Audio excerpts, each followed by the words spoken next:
Are you ready? Can Crush Us.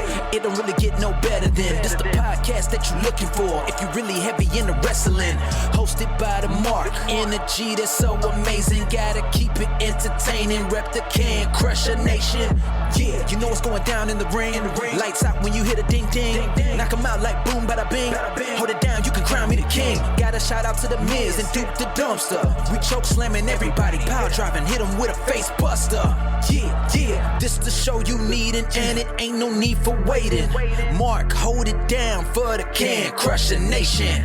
All about wrestling and keep it entertaining. Can Crushers Wrestling Podcast. Time to break 'em, let's go. Yeah. Can Crushers. Yeah. Can Crushers, let's go.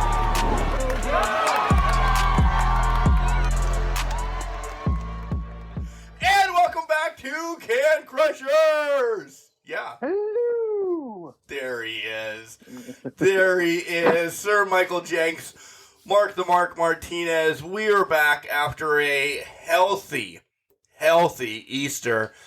Jenks, did you eat a lot, first off? I told you I was going to push your buttons, but I do want to at least know about your Easter and how much you ate. Yeah, it was not healthy at all. The stuff was sugar filled. But I'm okay with that because I haven't had it for 40 days. So this was the sugar binge week, and I'm going to be off the trails now. But yeah, it was a good week. Nothing too crazy going on. The current debate is whether I want to get a hoodie or a T-shirt for FTR. We'll see what that leads to. But how was your week? That's it? I wanted to know Mine? about your hams, your yams, your... You want to know more about? Okay, so the ham was great. What did you make, first off? I actually went to our friendly farmers market that we have here, purchased some fresh made rolls, some breads, and some treats for it, as well as purchasing a lot of candy for it. My sisters decided to make all the food, and my mom made the ham, so I was kind of had left with the dinner rolls this week. So you can bust my chops about that if you want. No, I wasn't. No, because I showed up with a 30-pack of PBR and some candy as well. That was it. I'm not knocking you for it. We did have an adult Easter egg hunt. So there were 6 Easter eggs hidden around my mom's house, and they each contained a note. The note either said can or bottle. So you either got a can of wine or you got a bottle of booze. A can of wine? Wait a minute. Or it was a ball of booze. So they make... What wine comes in cans? So there's sangria wine from one of the local wineries in around Erie, parts unknown, that puts the wine in the cans, and it's like an 8-ounce can, and you can just take those. Wow. They sell them in like 6-packs and that. Yeah. That's a great idea. Not for us, though. But no, it went pretty quick. But yeah, or you could get a boozy ball, which is just basically, it's a different flavor. And I think the ones I got was like apple and a strawberry one. Ooh. So, yeah. So Mom was a happy Easter bunny. It was, yeah.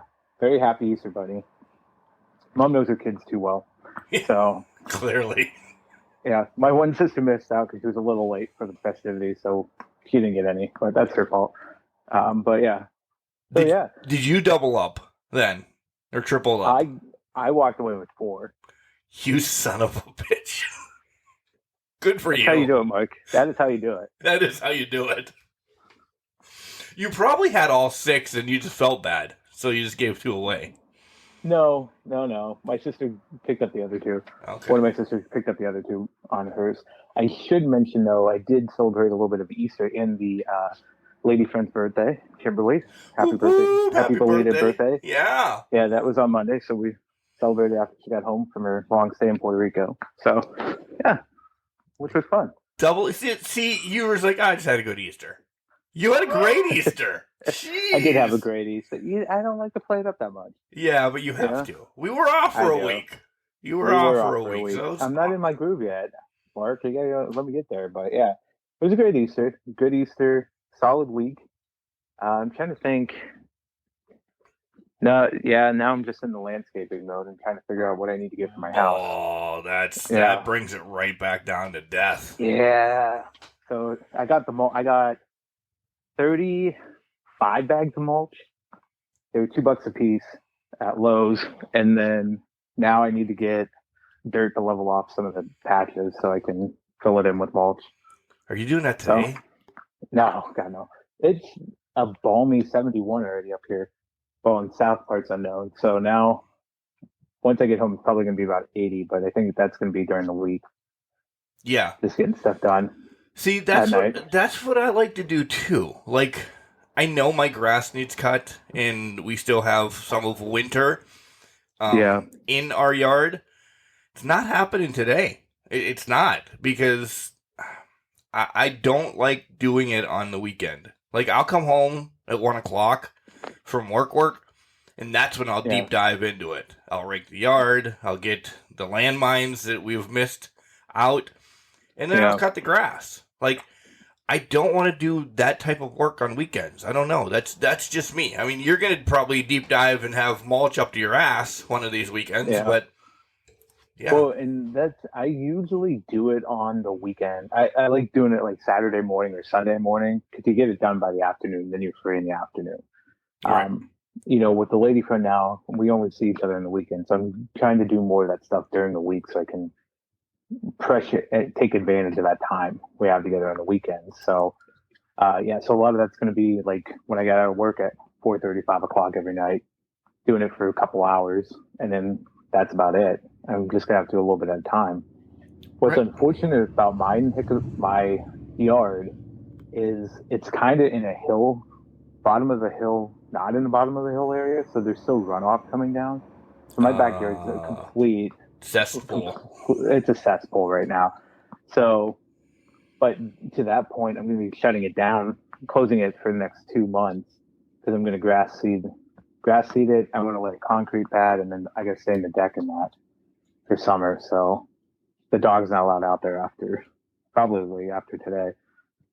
Wow, big changes to the Jenks estate.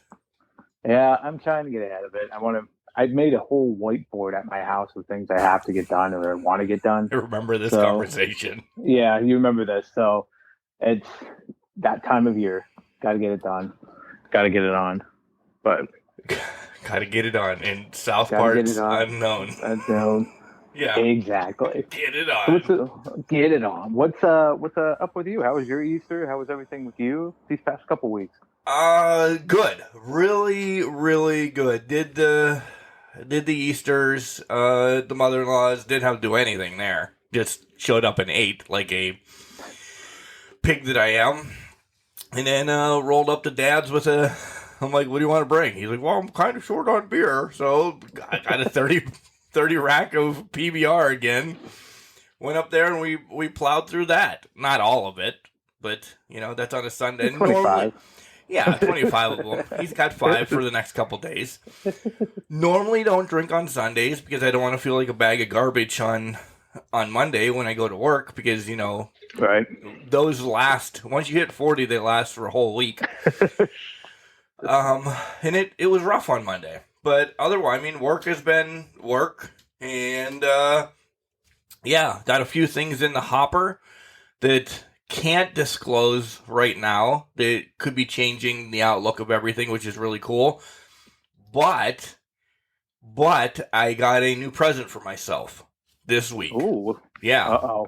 What did you get? I saw it on the old interweb on Thursday, I believe. No, on Wednesday.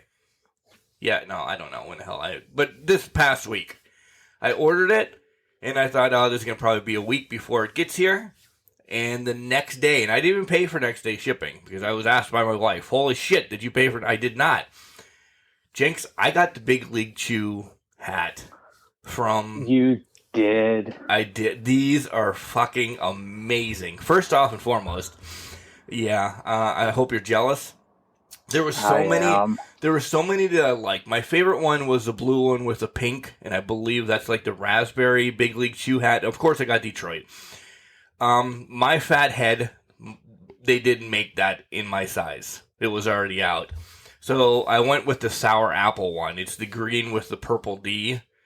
Yeah. This is definitely my favorite hat. The online does not do justice of the colors.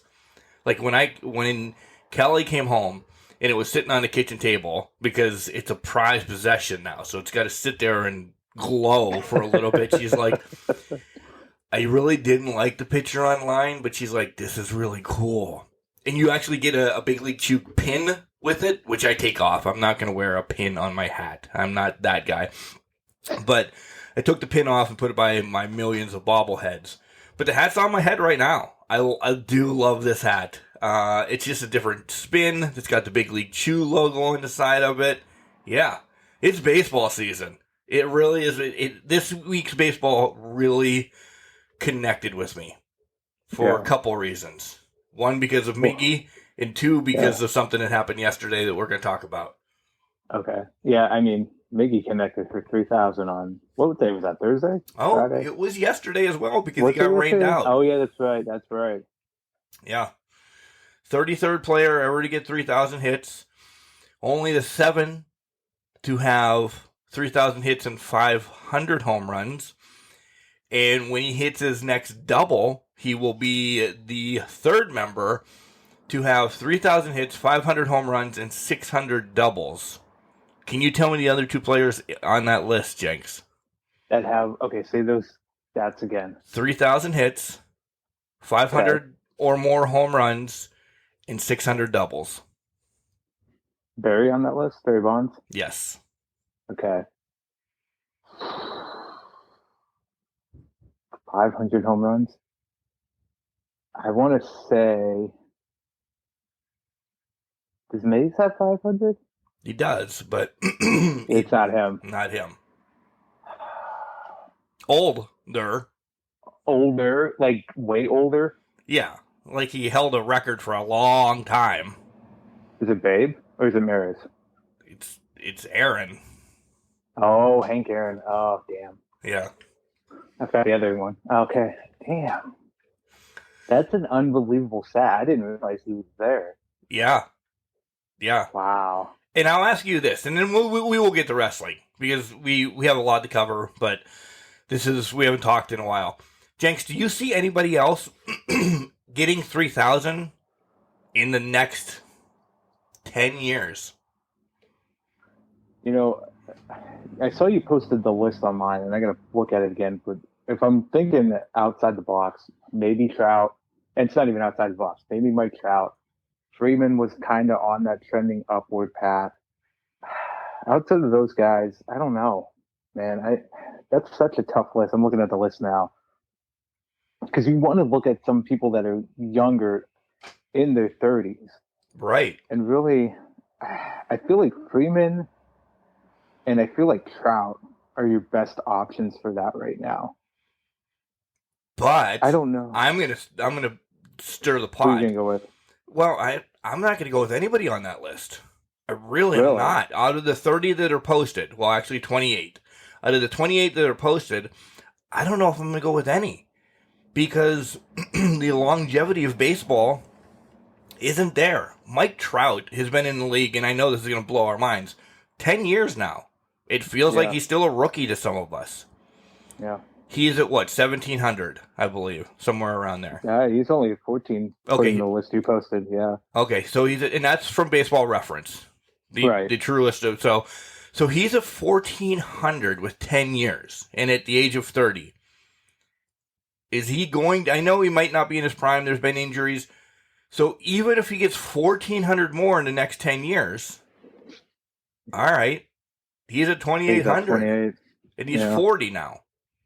I mean, yeah, I don't know. They don't play as many games. There's still 162 games in a year. But they don't consistently play. Like, they ask to sit out a game, or they have a scheduled day off. Yeah.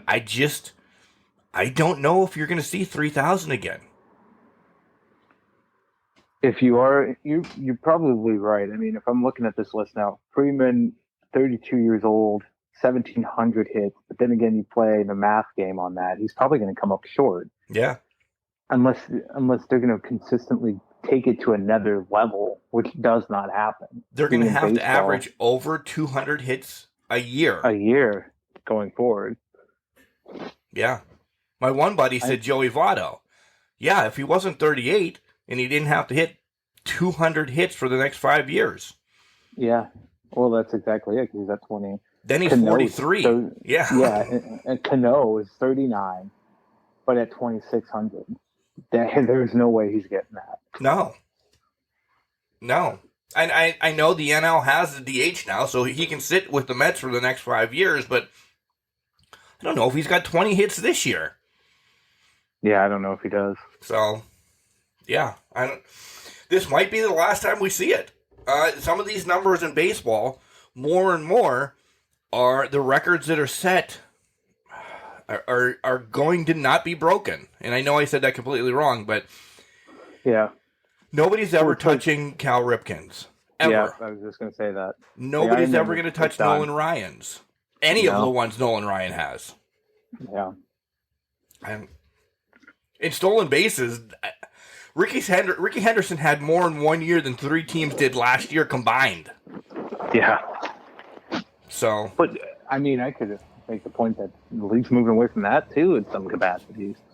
I mean, it's become the big bomb game now, and you're not hitting multiple home runs a game, whether you want to or not.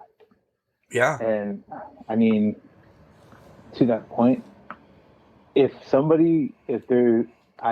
agree with your logic on this, so I'm going to go back and say it would have to be a rookie this year, and they'd have to start averaging 150 to 200 home runs now. So we're saying Torkelson in 20 years. And that's just because he's just a rookie, and I don't know the other rookies offhand. But then let's go off of that. How old Torkelson? Because I don't even know off the top of my head. 23, I think. See, is he behind the 8 ball then? Right. Because he's already down. He might have 17 years in his bank. You know what I mean? Yeah. It's almost like you have to start when you're 20 and start hitting these bombs and start hitting these balls. But yeah, I completely agree. I don't know. It's not about, and it's so cool. I didn't know this stat, and then literally this will be the last one. I knew Miggy's first at bat was a home run when he first came up in the league. Boom, first at bat ever, home run, first hit. 1000s hit, home run. 2000s hit, home run. Mm-hmm. I didn't know about 1000 and 2000 being home runs. I'm kind of pissed that 3000 wasn't a home run either, but that would have been a nice trend. Right? He took it to the opposite field, and he put the Tigers up 2-0, so I'm all right with that. Big win yesterday for the Tigers in game number 1. Bad loss in game number 2. Well, that happens. Yeah.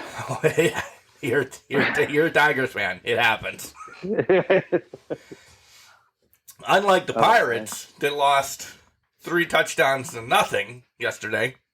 That was to the Cubs, right? Yeah. I can't remember off the top of my head, but the Pirates Twitter account posted, you've seen the meme with the car speeding into the exit, right? Yes. They put posting today's score, not posting today's score, put that meme on it. And that's what they did for what happened yesterday to them. I'm like, well, that was smart. I mean, I guess you can see that you lost 21-0 elsewhere, but right. It's like I was such a pitching. Great baseball. Yeah, right. Such a great baseball stadium going to waste with that team sometimes.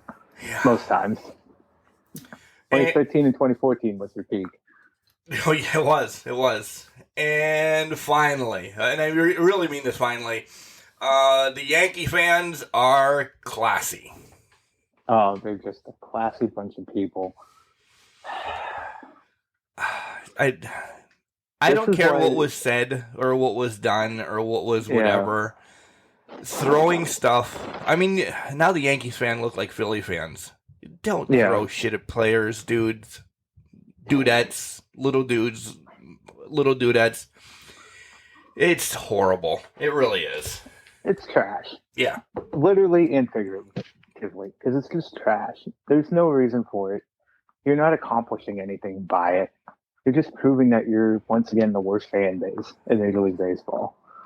And that's coming from an AL East rival fan. So take that with the grain of salt you want. But Yankee fans are just unbelievable to me. Yeah. Do you have any, before we deep dive into each company for the last 2 weeks, do you have any hot topics that you want to bring up? Hot topics, man. How about, what was going on with that Cardona here this past weekend? I saw him and a little kid get into it. Did you see that clip? I did see that, and I really didn't roll into it because I was on the fence last night if I was going to buy Impact Rebellion, and I didn't see that they were scheduled. All right, yeah. I saw the Alexander, which, by the way, spoiler, if you haven't watched it, he beat Moose for the title. I'm not sure if any other titles changed hands, but yeah. So I looked at the card. I'm like, I wouldn't mind seeing Alexander. I don't see the Cardona clan, the Impact players, or the major players, or whatever the hell they're called. Essentially Chelsea was scheduled. So I'm like, I'm not going to get it. I'll just get the spoilers later. And then I woke up this morning and I see, this whole Cardona and the kid going at it. And I'm like, what the hell? Holy shit. And then the dogs had to go out. And then it was time to do the podcast. So I slept in this morning, Jenks. That was pretty nice, cool. Though. Yeah. I was still up at 6. So I didn't get that. I saw that early this morning. And I'm like, what is happening anymore in professional wrestling? I know. But, it just goes back. I mean, as long as you can bring them in there and do it safely, that's fine. I can't say it's the craziest thing. I mean, I've seen, who is it? Was it Ibushi that faced a blow-up doll? I know Omega did too. Yeah. And he wrestled a mop. So, I mean, there's crazier things that have happened, but I don't know. That was the one that caught me off guard that comes to mind right now. Yeah, that's essentially, that's about it. Because the rest of the things, like the New Japan and everything, we'll talk about in AEW. Exactly. WWE. Yeah. I don't know how much we really have to cover in WWE, but we'll cover WWE. There's so much happening, Mark. You got this. It was nice that we had that 2-week break. Well, not 2-week break, essentially a week break. Because I watched wrestling, but I didn't have to watch wrestling. And it was an all right time to take that break. Yeah. Because not a lot happened in 2 weeks, essentially. No, not really. It just it's starting to progress forward the WrestleMania Backlash card. But again, the Backlash card itself it's a WrestleMania. It's WrestleMania redone. Except for a couple odds and ends here and there. Yeah, it really is. All right, let's do the garbage work right now. We'll take a break. You'll hear Collar and Elbow. And I actually have a somewhat of a read from Collar and Elbow this week. So let's see if I can do this right, because I'm not pulling it up. Collar and Elbow is kicking out of winter with the spring sale. Everything's on sale right now at collarandelbow.com. Go check them out. They do have some of their new spring garb up. Again, hats, hoodies, tees, all that cool stuff from the Hooligans and Al Snow at collarandelbowwrestling.com. It's on sale now. They're kicking out of winter with their spring sale. So everything's on sale. Use our promo code CANCRUSHERS, capital C and Can, capital C and Crushers, all one word. You'll get an extra 10% off. How about that? That sounds like I was actually reading it. That was impressive. I'm very happy for you. I wish we were coordinated, though, and I would have did the 1-2 kick out. You got to work on that. Okay? Yeah. Maybe next week, because I think the sale's for like 2 weeks. But get it now before it's not on sale. Yeah. Get your merchandise now. Don't wait for us to do the 1-2 kick out. Yeah. Guys, you can find us on Facebook, Instagram, and Twitter. It's all at CanCrusher69. Send us an email about anything. Just bitch at us at CanCrusher69@gmail.com. You can find us on podcast hosts everywhere. Everywhere. Here comes Al Snow. When we come back, we'll deep dive into whatever Jenks picks when we're on break. Wrestling. A love and a passion we all share. I've started a wrestling brand. The wrestling brand. A brand founded on the aspects of wrestling. two entities working together to create a product that connect emotionally for people everywhere. Collar and Elbow is the brand. Passion and love for wrestling is the drive. I am Al Snow, and this is Collar and Elbow, the wrestling brand.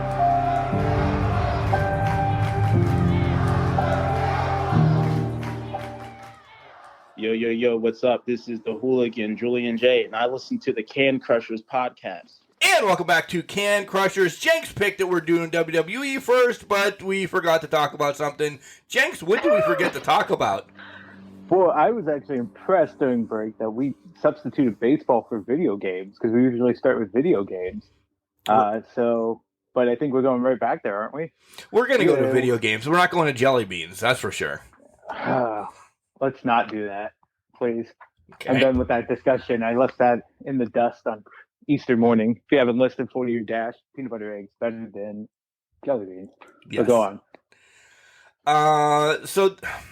Yes, I promised you guys like 2 weeks ago that the tournament for the tag team titles have been up.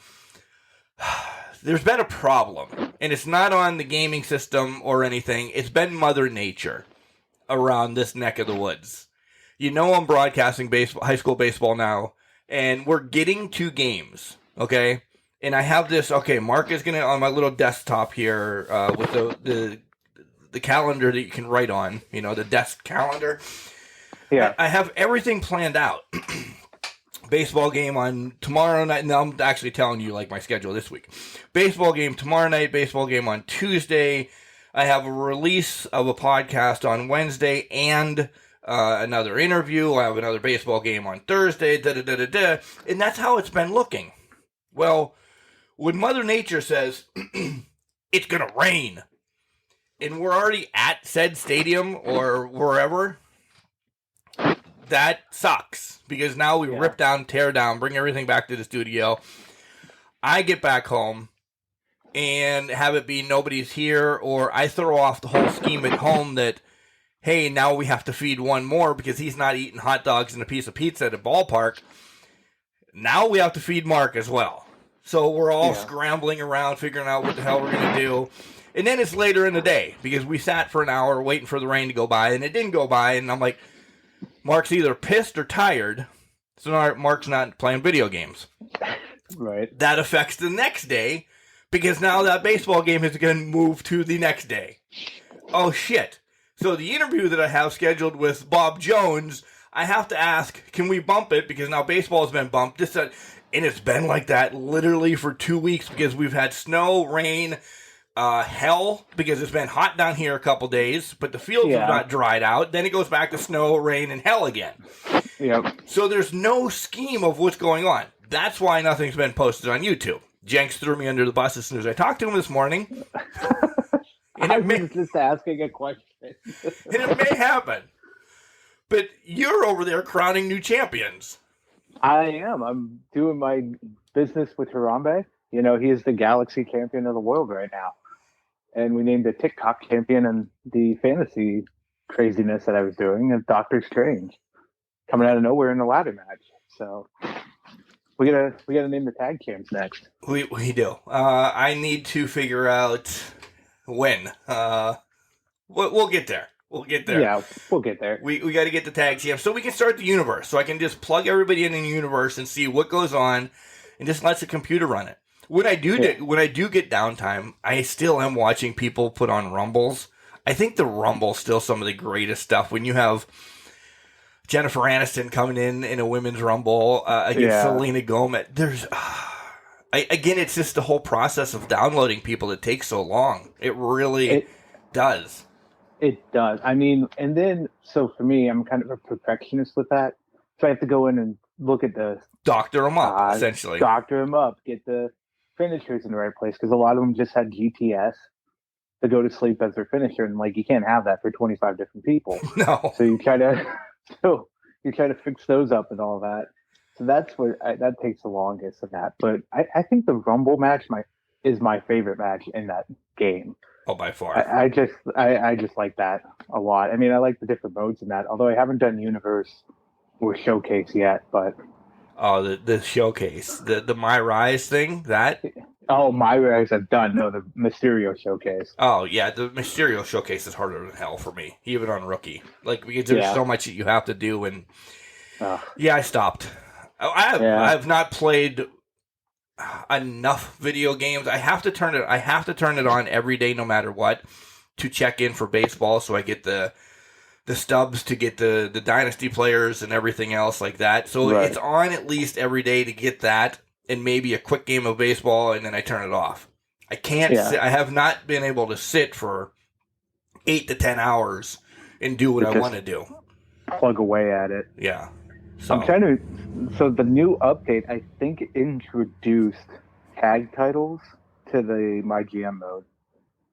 If I'm correct. Oh, and I know the bonsai package drops Tuesday, where you get Yeah. Yokozuna and the rest of the people in his group. If you Yeah. have the season pass, you'll get it for free. If you don't have the season pass, I don't know how much it is. Probably $7 to $9.99, if not more. Potentially, yeah. Yeah. So the network the new patch was it gave you NXT 2.0 arena, online entrances, and then you get the tag titles and expanded match cards, and then My GM plus more. Oh, I did run through a MyGM, a 15-week MyGM, just to see how it was long ago. You know, this I'm game's so- been out for like a month and a half now, and it's been like a month since I've actually deep dove into it. Yeah, it's been a couple weeks because I started on my baseball game. Exactly. So Baseball. because I have the outdated show. I have show 2020. Oh, but- 2 years behind. Oh, 2 years I behind, can't even but that's talk to just- you anymore. Hey, that's fine. Hey, I just moved the Athletics to Las Vegas, so and we're plugging away there. Nice. But yeah, so but yeah, I mean, so that looks interesting. So I might have to plug away at that later today or tonight and just give that a whirl and see what I can come up with. All right, WWE. People are like, shut What's the that? fuck up. What and is get- wrestling? Right. What is this wrestling you're talking about? Shut up and get the wrestling. So we're just gonna summarize 2 weeks and what would come into our head. I'm not going by notes or anything. I do have a couple of notes for this week. But Jenks, for WrestleMania has been over now for essentially 3 weeks as of today. And do you think it's right that Seth and Cody are starting the show each and every week? Or do you think they need pushed back to the 9 o'clock spot? I don't think it's a big enough match to have at the end yet. I think it will be before Backlash. It'll be the last thing on Raw. But I don't need to see Cody, as much as I love him, even when he was getting booed in AEW. I don't want to see him first anymore, because that essentially means you're not going to see him again. Yeah, I agree with that. I think you're right. They need to start moving them back in the time spots. Not so if they go to the 9 o'clock hour, great. Then take them to maybe the main event slot is somewhere in there for the week before Backlash. But I guess my follow up question to that is, what's going to be hot enough to kick off Raw then? Is it Well, go that's the beyond downfall. Sonya? Yeah, That's the where do downfall. you go with that? I mean, you could go the safe option of RK Bro versus the Usos, because that's got built-in storylines now. But I don't know if that's strong enough to do that, especially now with the Street Profits lurking around that picture Right. and all that. So there's a lot more to play into this. But I think at the moment, you kind of have to start with a hot foot forward, and that's Cody Rhodes. Yeah, I agree. Because as much as Zeke wants to speak, him and KO are a middle of a road thing going on. Sure, we're going to get a match out of it. We are probably at WrestleMania Backlash. I mean, it's been entertaining. It has been. I'm not taking away from that, but you're right. It's not. It's middle of the road. It's not really that thing that's going to get off to that white hot start. Excuse me, I lost my voice there for a second. Why? But yeah, Why not have Roman then, and let him come out and speak? Because as of recording, Sunday morning, Roman, it is spoiled that he should have a match at Backlash, but we don't know yet. This, that, and the other. It's going to be a real quick, we're going to put this match together type of deal thing following this coming Friday, I believe. Mm-hmm. But why not have him come out? He's he's double champions Roman, or whatever, Roman, however, what do you want to call him? Nothing has been said. You know, I don't know. He spoke a little bit, but you have to poke the fire that there's nobody there for him right now. Well, and that's it. I mean, it looks like they're going to shoehorn in Drew here. Yeah. Into that position, which to me is good if it's a month full build. This is turning into a 2-3 week build to just turn around and have him lose at Backlash. Because I don't see Drew winning this. I don't either. I'm glad we're going to stick and stay with this real quick. You're right. I don't see Drew winning it. And then, after it's only the 2-week build for the Backlash, where do we go for whatever the hell is after Backlash? Like, they've gotten themselves handcuffed because you're not giving Cody Roman until SummerSlam. I wouldn't think so, but who knows? Well, here it is, because I just pulled up the lineup card that I can see right here. The next pay-per-view after Backlash is Hell in a Cell. You're not putting Roman in a cell. No. You can't put Roman in a cell against Cody with no build-up. And then it looks like Money in the Bank is in July. But here's the thing with Money in the Bank. That's in Allegiant Stadium. You're putting him in a football stadium for Money in the Bank. Which is crazy for that. And then you turn around 28 days later, because I'm looking at the schedule right now with SummerSlam, and you're putting him in Nissan Stadium in Nashville, another football stadium, for SummerSlam. I didn't know they went to so many stadiums this year. I didn't realize that either, but yeah. I'm going to click through here. I'm going to find the full year, because this one only shows Survivor Series as well. But yeah, 2 stadiums back to back. Wow. That's insane to me. Plus, Ketta's in October. I think that one's going to be TLC. If what I'm believing, which we knew that was coming up anyways, but that's wild to me. Yeah. And then essentially we're on Survivor Series, which is going to be a shit show, which is not a good pay-per-view at all anymore. Well, they destroyed it. Yeah. And I hate saying that, but they have, because I think that had I've already gone on my rant about Survivor Series and the way it's gone downhill. But we all have, yeah. We all have, yeah. They haven't announced where the pay-per-views are in September and October, but one of them is Jeddah, and I think one of them is TLC. So that would be the only thing that makes sense. There you go. I hate that there's an awkward pause there, but that's essential. Yeah. I mean, because who are they building up? I don't think that if you don't get to Cody soon, you don't get to Cody until WrestleMania then. Right? I would think so. Here's my thought, and maybe this is just me fantasy booking this or thinking too much into the weeds here. Maybe you don't get him to Tennessee. Maybe you put him in Allegiant Stadium in Las Vegas because of the deep ties with AEW in Vegas. But that takes away from the Money in the Bank ladder match, in my opinion. Because you're putting in Money in the Bank, to me, if you're going to name it after a stipulation, which I still hate the stipulations run it, except for Money in the Bank or Royal Rumble, I think those make sense. Right. But if you're going to run the stipulation, your world title match should not overshadow what the stipulation match is. Always believe that. I agree. So, but I could see them doing it because Vegas has such deep ties with AEW. They could put Cody Rhodes in Allegiant Stadium to sell it out. And to use that, we'll probably not sell it out, but to use that maybe to build up SummerSlam because it's such a quick 28-day turnaround in Nissan Stadium. They'd have to. Yeah. Then. Yeah. I don't know. But I think I would hate that too because then you're using SummerSlam as the return match, which is even worse to me. I wouldn't like that. It's almost like a WrestleMania Backlash at that point. But does that... For at least that match.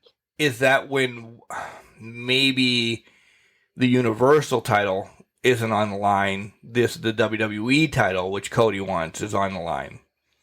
That could be. Because we need it... As much as I'm okay with him having them both right now. Because he needs to. It makes the most sense. There's nobody else to carry the torch of both brands. Da-da-da-da-da.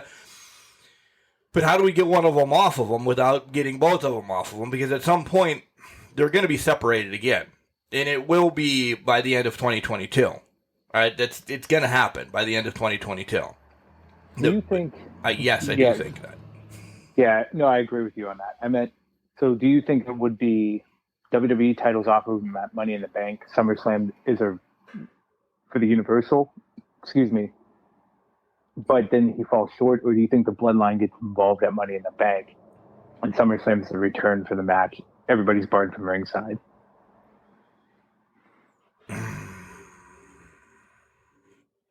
And that's probably something we don't have to determine here. But but that's a great point.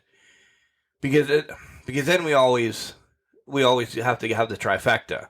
In something like this, we have to have a trifecta. I think that you have Cody win one, and then I like where you went with the Bloodline just beating the piss out of them, and then it ends up in a double disqualification or something stupid. But yeah. And we'll get there. We haven't said that in a couple weeks, but we'll get there. I don't know. I really don't know. I just think that there's only one human being built right now for Roman, and it's Cody, and it's just we're waiting. Now it's just when it's going to happen. And we've said this for months and years, that nobody else is built up for Roman right now. Brock's gone. After WrestleMania, he packed his bags. He went back to Canada to, go fishing or whatever the hell Brock does. Yeah, and I'm going to call it right now. And I'm going to say this right now. Hell in the Cell is either going to be Edge versus AJ Styles, or it's going to be Seth and Cody. The trifecta of them. Yeah. Or is it both? Do they have two Hell in Cell matches? Well, there will be two, because one would for the women as well. Would one be a well. women's? Yeah. Well, there you go. Ronda and Charlotte. Yeah. Ronda and Charlotte in one, and then I would say Seth and Cody in another, because I don't think Cody's he has been in a Hell in a Cell he hasn't been in a singles match in Hell in a Cell though. No. And the downfall is I don't know if I want to see that. I'd rather see the blow off of Edge and AJ in the Hell in a Cell. I would agree, because I think that story's lending more towards that right now. Yeah, I don't know. We'll get there. We've engulfed a lot of people right there. Yeah, we did. Are you happy that Sonya is getting and this one is actually always on the top of my mind. Are we happy that Sonya is getting thrown right into the title mix? And I'll spoil it. Yes, because I think she was, before she went into her lawsuit and everything with a weirdo that was stalking her, I think she was there. Yeah. And she's ready. She's not winning it. But, or is she? I think she's a good first opponent for Bianca. I think Bianca's winning this, because I feel like it feels to me we're getting Becky Bianca at SummerSlam this year. Good name to bring up, because we have not seen somebody since WrestleMania. Exactly. I could see her be out until maybe Money in the Bank or something. I'm not saying she's winning Money in the Bank, but what I'm saying is she could be just lying in wait, if you will. I think I like Sonya in the title hunt. I kind of don't want to deal with the whole WWE official storyline still, but all right, we'll get there how we get there, I guess. I think that's coming off after this match. I feel like it is, because I feel like this is second time it's happened now or whatever. She's abusing power, so they'll probably take it off of her at some point, which is good, because I want Sonya in that full-time competitor space, because I think she's really good at it, and I feel like she should get built up to maybe, not saying she will, but maybe win Money in the Bank. Oh, I'd like that. I would like that. I've always been a Sonya fan. I have. Yeah, so have I. And I think that would be a dangerous person to put it on because it would feel natural that she could come literally out of nowhere and take the title. Skill set. Wow. Based type thing. So we'll see. So off of Bianca or off of Becky?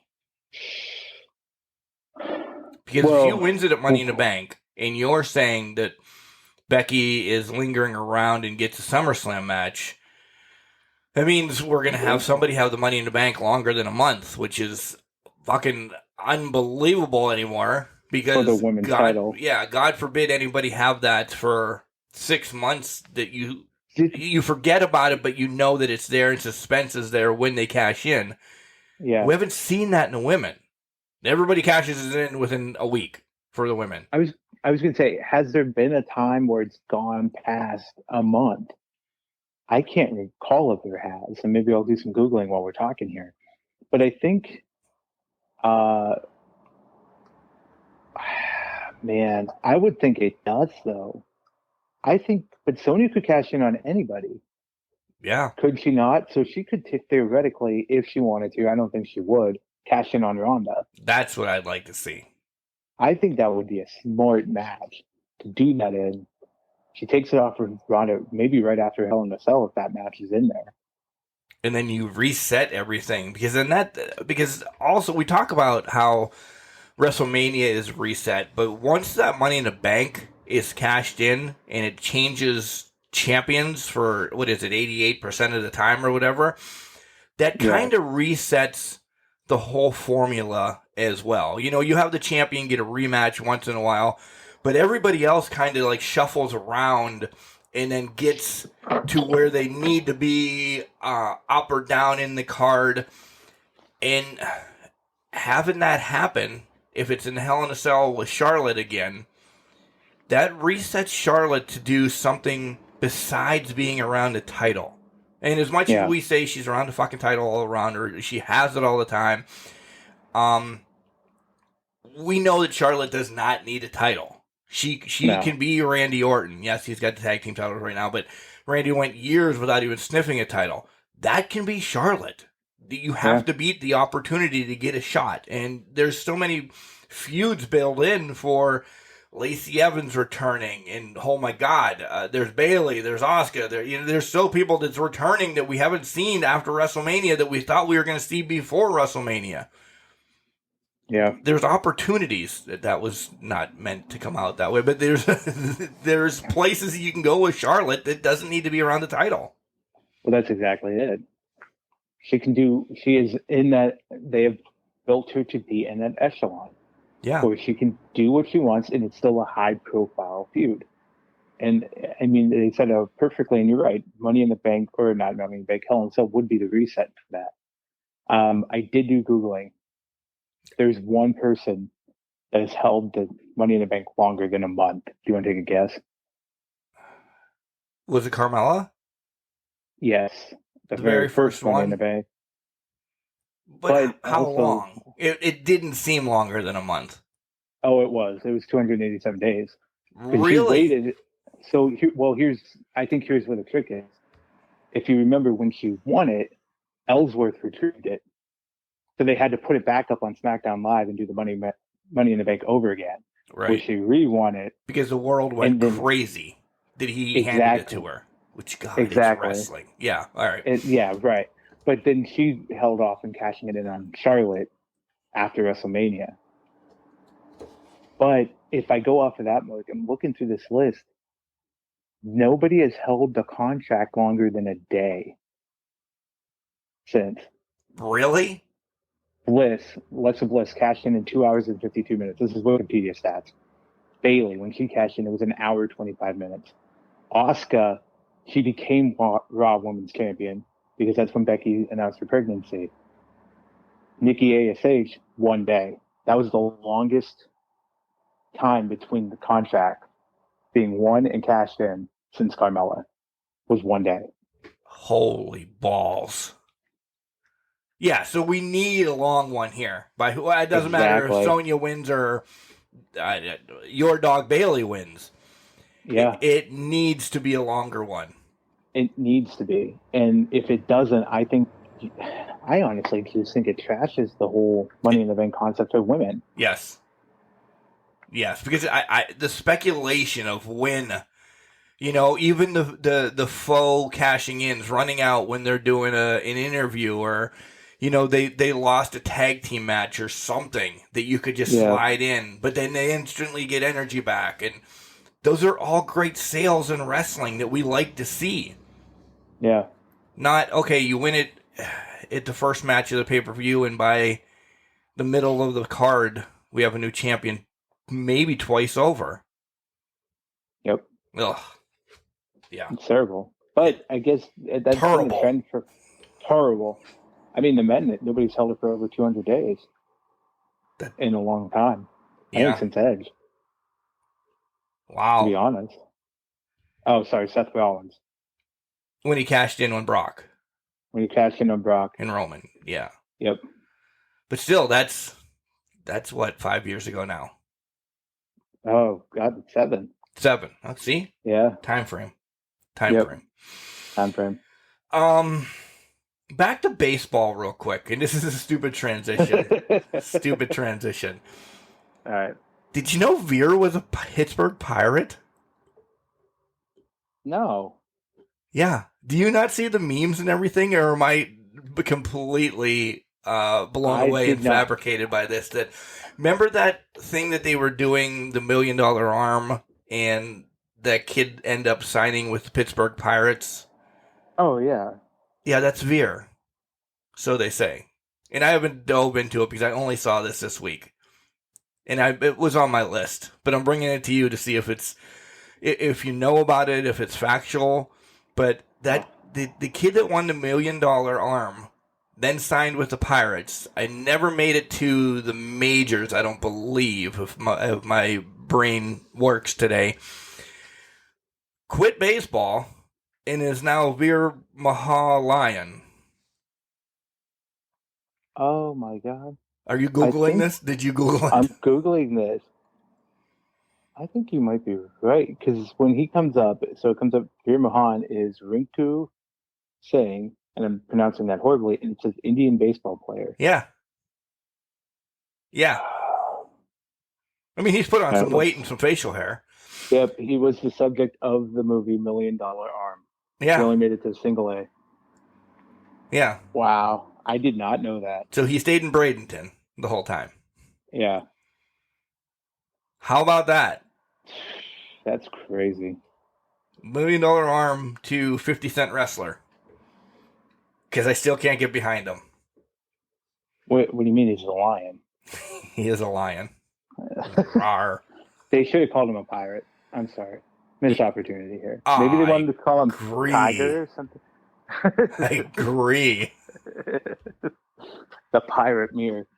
Veer. Yeah, that worked. But yeah, well, I did not know that. That's swinging a hit on that, I guess. I don't know. Swinging a miss. Swinging a hit. Well, he's still out. Still out here. All right, he's still out. What do you think about the House of Edge? Because it's clearly a knockoff of the House of Black. We just need the third member. That was the greatest hot take I saw on Twitter was from Brody King on that. The Wish.com version of the House of Black. Yes. I mean, I like Edge doing it. And I think Punishment, I wish they would change his name back to Punishment Martinez because that fucking fits. Yeah. And then get Ciampa in or somebody.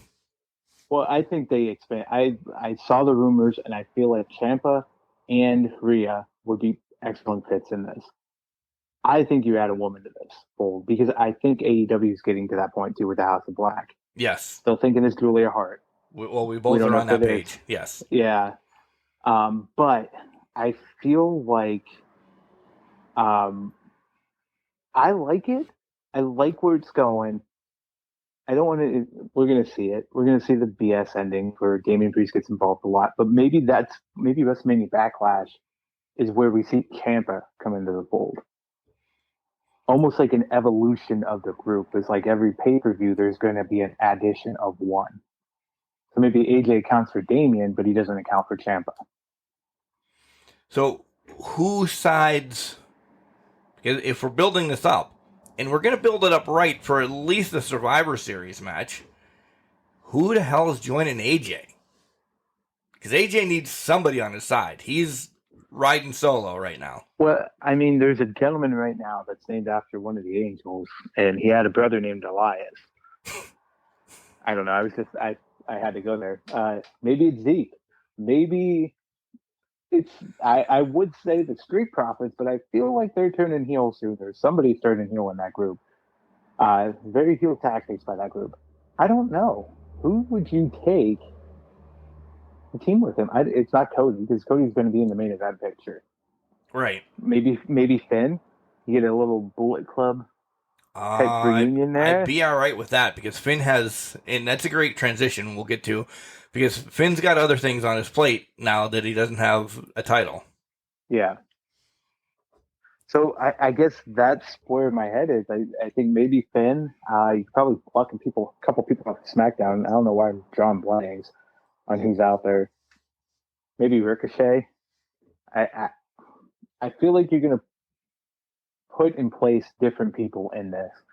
Well, I guess I'd stick to Raw because everybody's on Raw for Eddie's team, so why would you go to SmackDown? Because that's what WWE does. Well, Drew could be out of this picture and over by then.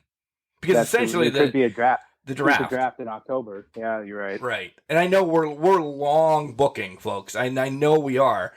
But essentially, this is what they're doing too. These next pay-per-views, I mean, we're going to get through Backlash, which is a repeat of WrestleMania. And then you might as well just read spoilers, or just listen to the show, because you're not going to get a lot. You don't get a lot after Mania until SummerSlam, until 2 to 3 weeks before SummerSlam. Well, I think they built it up. We'll give them benefit of the doubt here, Mark. Now, this year, I think every year past, yes. But now this year, they put Money in the Bank directly in front of SummerSlam. All right, yeah, we'll give them that. So I think it's going to be a crossfire here. But you're right. April and May, you're not getting much. No. In terms of storyline development. But no. All right.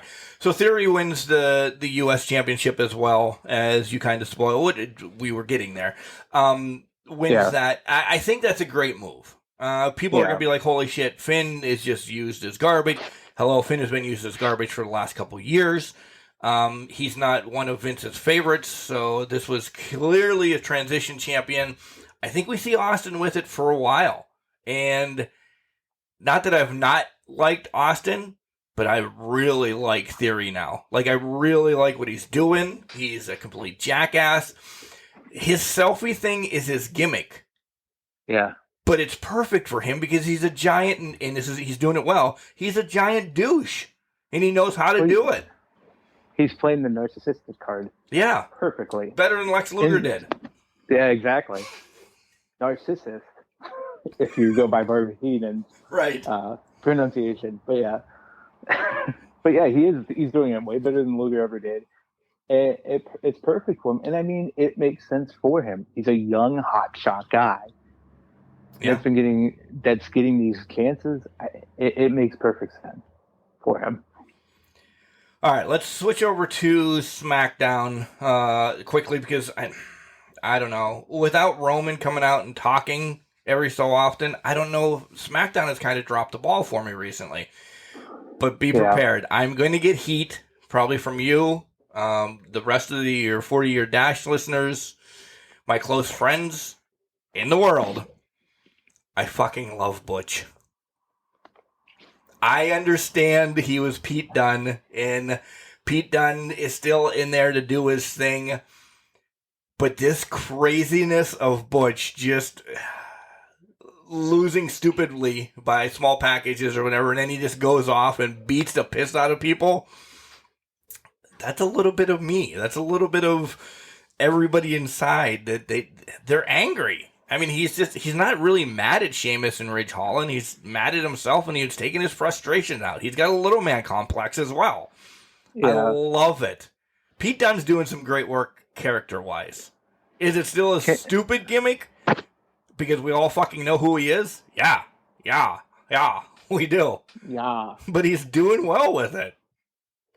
Can I tell you this? I'm Do it. in the same boat. Yeah! My only complaint about this whole thing, because Pete Dunne is a tremendous wrestler through and through, it was the name change. But it came out this week that Vince wants everybody's names changed so they can basically trademark it and make money off of it. Right.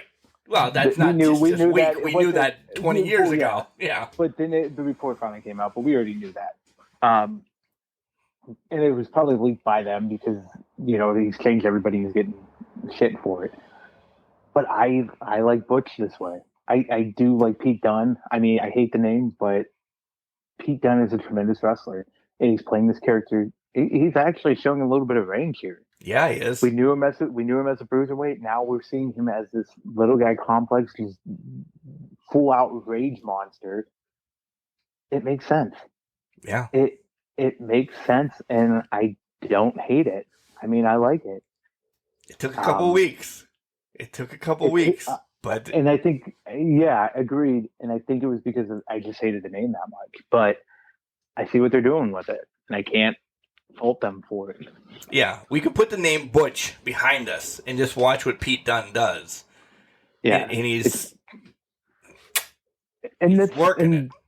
Well, yeah, but that's it for a lot of these guys. Yes, let's talk Walter. He's now Gunther. God, that's a dumb name. But they only changed the name, not the person, not the wrestler behind it. Right? He's always been the ring general. So to me, for everybody getting upset, it makes sense that everybody's upset about these names and that. But to me, if we get past the names, it's the same wrestlers that we've known. They might be playing a different character, but it's the same wrestlers that we have known, and they're still doing tremendous things in the ring. We just have to get over that hump and understand WWE, we go back to it and we say it a lot, it's entertainment, so they're going to change things up to the way that they want to present things. And that's what's happening here.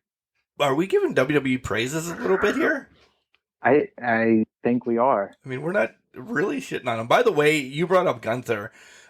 Did you know that Teddy Goods won a 100-man battle royal the night before to have a match with him? Did you hear McAfee say that?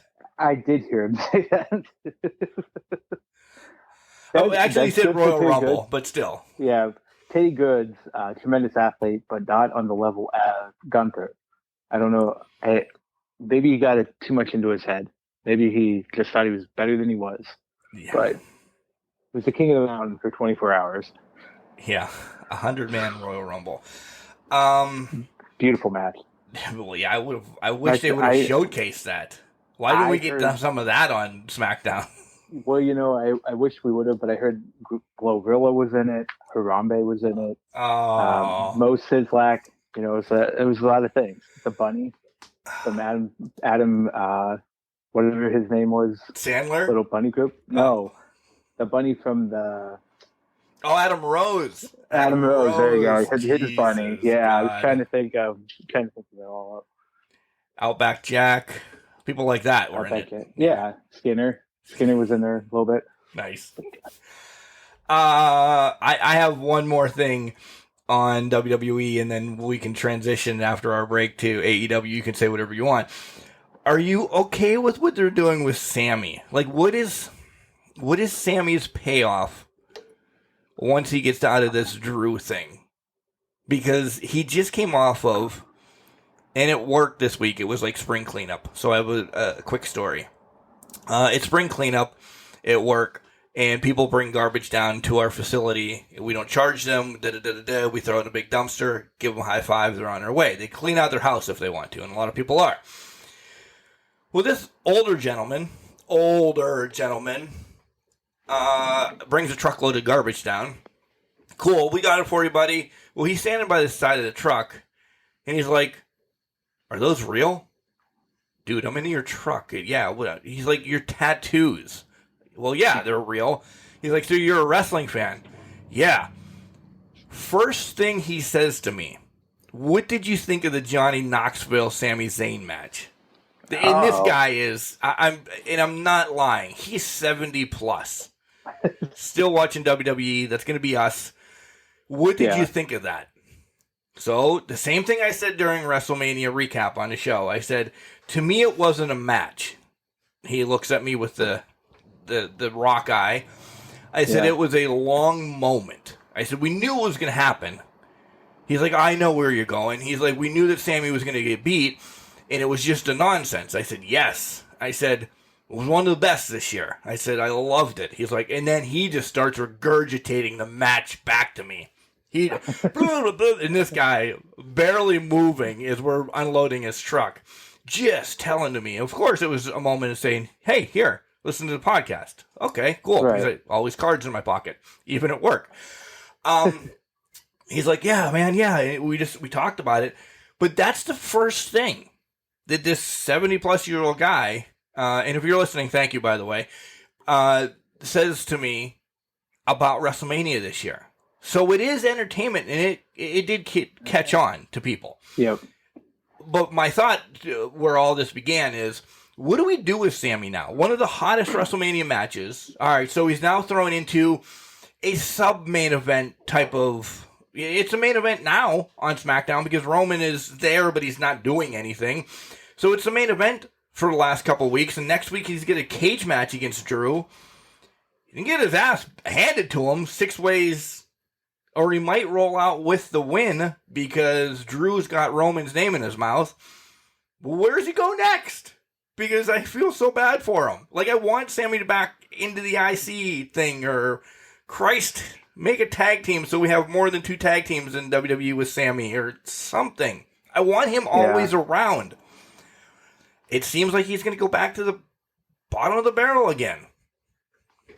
I could see him circling back and taking the title back from Ricochet.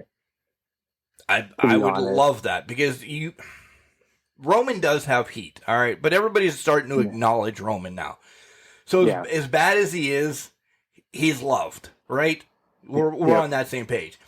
We need Sammy to spit on people, punch babies, and do shit like that. So there's a true heel that people hate. Because Roman's not hated anymore again, folks. Sorry. Nope. He's not. He's got to go back to the conspiracy theory. Yes. Sami Zayn. I hope. That's where it needs to go, yeah. And I think he does that. I think the only way to do that is with Ricochet. Is go back and take the title back from Ricochet. And say there's a conspiracy against me. I didn't lose that. Because Johnny came out, and that's how he lost it. Right. So he has the argument, and he has a way to bring that back. I think he just transitioned back into that title hunt. So do you think he gets the win Friday? Yes. I do but too. I think it's because of the Usos. Oh, The clearly. bloodline. Yeah. Yeah. Yeah, they're dropping in like Sting and dropping in that Oh, yeah. or they're beating the piss out of Roman before. There's going to be 5 minutes left. The cage is going to come down. Drew's going to get drug out with a forklift, thrown in the ring, and Sammy's going to win with a haluva kick. Oh, yeah. That's exactly it. It's going to be 1, 2, 3 quick. Do they come in with Sting masks, though? No, probably Black Scorpion masks. Yeah, Black Scorpion. Vampiro. Yes. Mortis. We can keep going on. Mortis. Yeah, let's do it. Other than that, that's WWE for me in the last 2 weeks. I mean, I think we deep dove farther than we were gonna, but we kind of gave everybody our thoughts of what we see coming up and what's happened. Jenks, what do you got? The one other thing I want to mention, well, 2 other things. I mean, we didn't bring up the turn that we knew was coming for Rhea and Liv. Oh, We knew that was coming. But, that was just elongated from WrestleMania, so yeah. Yeah, exactly. And then the other one is Drew Gulak being put out the pasture here, apparently. Just be nothing against Charlotte and Ronda, but just getting submission holds slapped on him. Well, he's going to be... I think that's going to be another thing with the whole Sonya. I think him and Sonya are going to butt heads a little bit because he's the intern or whatever being prepped. He's going to end up costing Sonya overall and be on Adam's best side. Well, he could be he's probably going to be the one that replaces Sonya after this is all said and done, to your point. Which is good because they got nothing for him to do. Yeah, and I really like Drew. I want him to get more on TV and that. So We So I did agree forget with that. about one thing. Damn it, and I don't know why I'm bringing it up. Were you happy to go to a wedding this week? it ended the way I thought it was going to end. The wedding did. Clearly. Yeah. Yeah. All right. That's enough about that. Shout out, though, to the Queen of the Silver Screen, who was part of Dana Brooks' side of the wedding. Katie Arquette was she, what do you call those, bridesmaid, or was she just Yeah. in I think attendance? bridesmaid's the proper term. Well, I understand bridesmaid. I hate you. Was the proper term, but was she just VIP royalty to be in the ring? I'm going to be honest, Mark. I didn't know who was a bridesmaid and who wasn't last week. I didn't know who was getting married and who wasn't. Yeah. A lot of IWC though on wrestling this week, starting on Monday night with Katie Arquette, and then as we transition to AEW, a lot on the show there. A lot more going to be on Dark tomorrow night. And don't forget, in Rollister, this Saturday, the 30th, IWC Super Show will be taking place. The Hardys will be there. Thunder Rosa is going to be there. Matt Taven's going to be there. Eric Rowan's going to be there. Make sure you check that out. It's only live. It is not on the IWC Network live, but it will be after about a week, because there's no internet service there. So that's just yeah, I know. So that's just the heads up that it will be on the IWC Network for only $9.99 a month. Make sure you check that out as well. All right. I will bring up more IWC wrestlers in the next segment when we talk about AEW, because there was a plethora of them all over Wardlow. Right. Hey, here's a quick question for you, Mark. Was the Hardys facing Enzo and Cass this weekend, or was that last weekend? I thought that was that the weekend before? Like yesterday weekend. Not the week before, yeah. I think it was this past, like yesterday. Which, yep, okay. Yeah, I think so. Okay, I wasn't sure. All right, we'll be back. Yep. This is Shalonce Royale. And if you're not listening to Can Crushers, like, what are you doing? You need to listen. You have to listen. Welcome back, Can Crushers, to the podcast. Was that good? Was that on point? If you're comparing yourself to Shalonce Royale, that was putrid. Trash. Yeah, it was trash. I could not get to Aiden English levels. I couldn't bring in Happy Rusev Day here. I do miss Happy Rusev Day. I do too. I should wear that shirt. I haven't worn that shirt in a while. I miss Miro, let alone Rusev. Yeah, where's Miro been? I don't know. I don't know. And it's starting to go, uh-oh. Are we going to get, because we are getting more signings and we're getting more organizations, let alone ROH, brought into AEW. And I'm not being the poo-poo platter or anything like that, but holy moly, we got a lot of people on the roster and legit only 4 hours of national TV time. Yeah, we have Dark and Elevation, but I'm hearing some people don't want to be on Dark and Elevation. Yeah. You want to know what a dream match that just came to my mind this week would be? What? That I don't think we've seen. Miro versus Samoa Joe. Yes. I don't think we've seen that, and I want to see it. Yeah, I do too now. Yeah. Well, because AEW has a great tendency, and might as well transition into it because that's where we're going. They have a good tendency of giving us matches that we didn't know we want to see. And one's going to be in the Owen Hart tournament next week, and we'll talk about that probably in a little bit here. But they give us those matches that we didn't know we want to see. And that is one that popped into my mind. I'm like, I don't think they ever gave us Joe versus Rusev. I don't think their paths crossed in WWE. So that would be a stellar match. Yeah, and I'm not knocking Joe. If Joe works ROH and, Rusev Miro works Miro AEW. Yeah. No I agree. WWE I know. I agree with that. fabrication involved in this match. Yeah. Yeah. No, I agree with that. I'm just saying we never got that opportunity to see them as their respective character versions in WWE either. Right. I still think that would have been some sort of it wouldn't have been as great of a match, but it would have been a banger, if you will, as the young kids put it these days. Yeah, I think it still would have been a headbanger. Yeah. Yeah. So we'll stay with that for a minute because you brought up Joe, and since he's on AEW/ROH, it's been led through this past week that we're going to get somewhat of a brand split because it said that Joe is going to be more focused on the ROH style of wrestling that is incorporated with AEW. When are we going to get this? And I know this is a theoretical question essentially because we don't know what Tony's working on. When do we get that ROH show? Because I think the first show that is on for ROH, the numbers are going to be crazy because you're going to get those ROH fanatics that are from back in the El Generico, Kevin Steen days and everything like this. They want to compare it to what it used to be. Yeah. He can't drop the ball. We have to have Joe against, I imagine it's going to be Lethal, which would be fucking phenomenal for me. In its own right. Yeah, in its own right.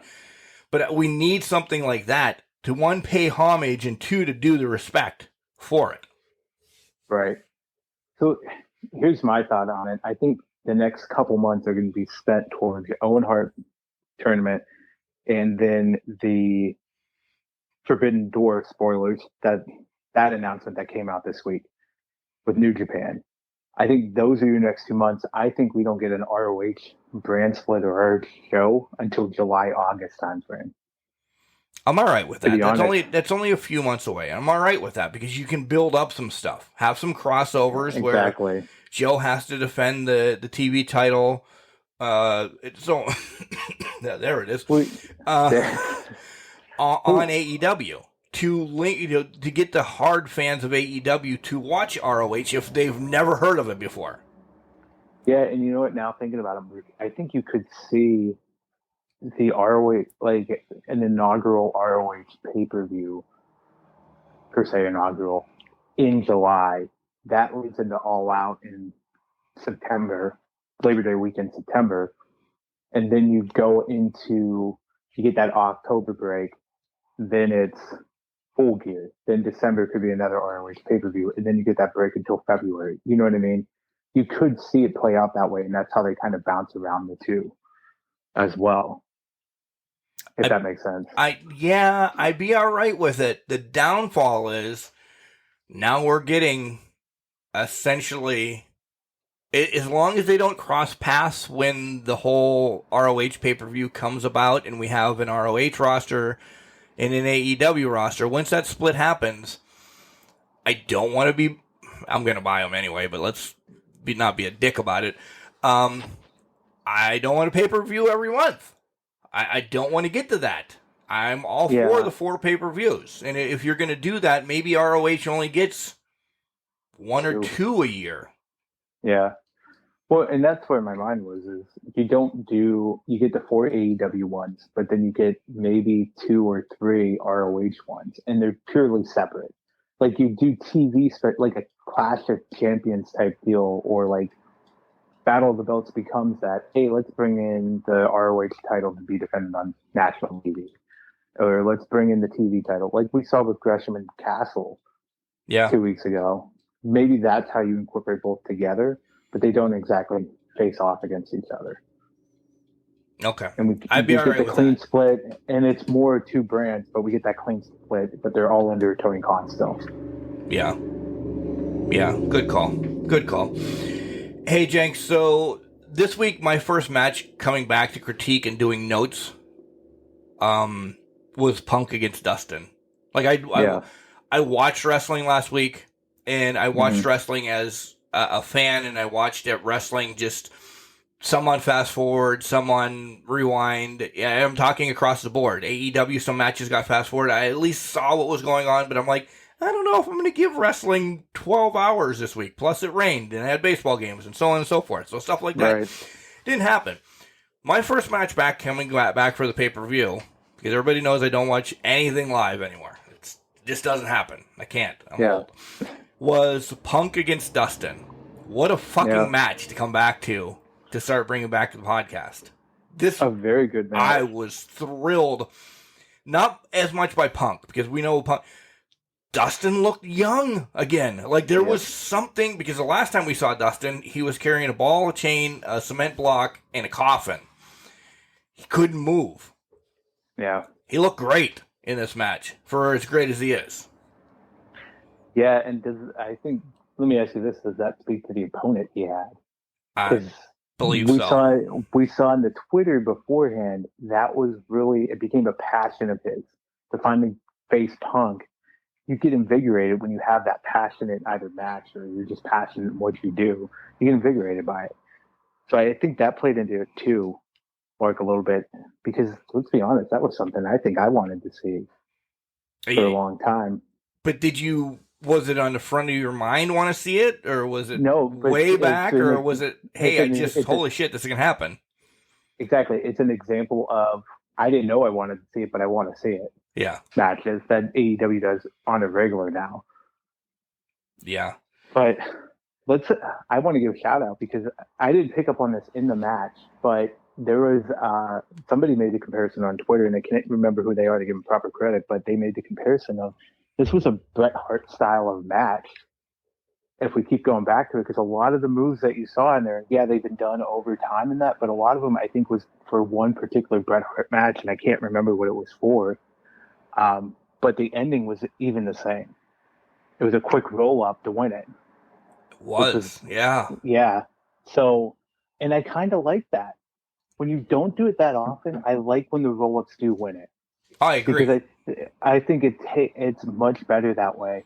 But if you do it every week, like Xavier Woods and Butch, because it happens in WWE a lot, it doesn't do it for me. But when you do it in this type of matches, then you're going to.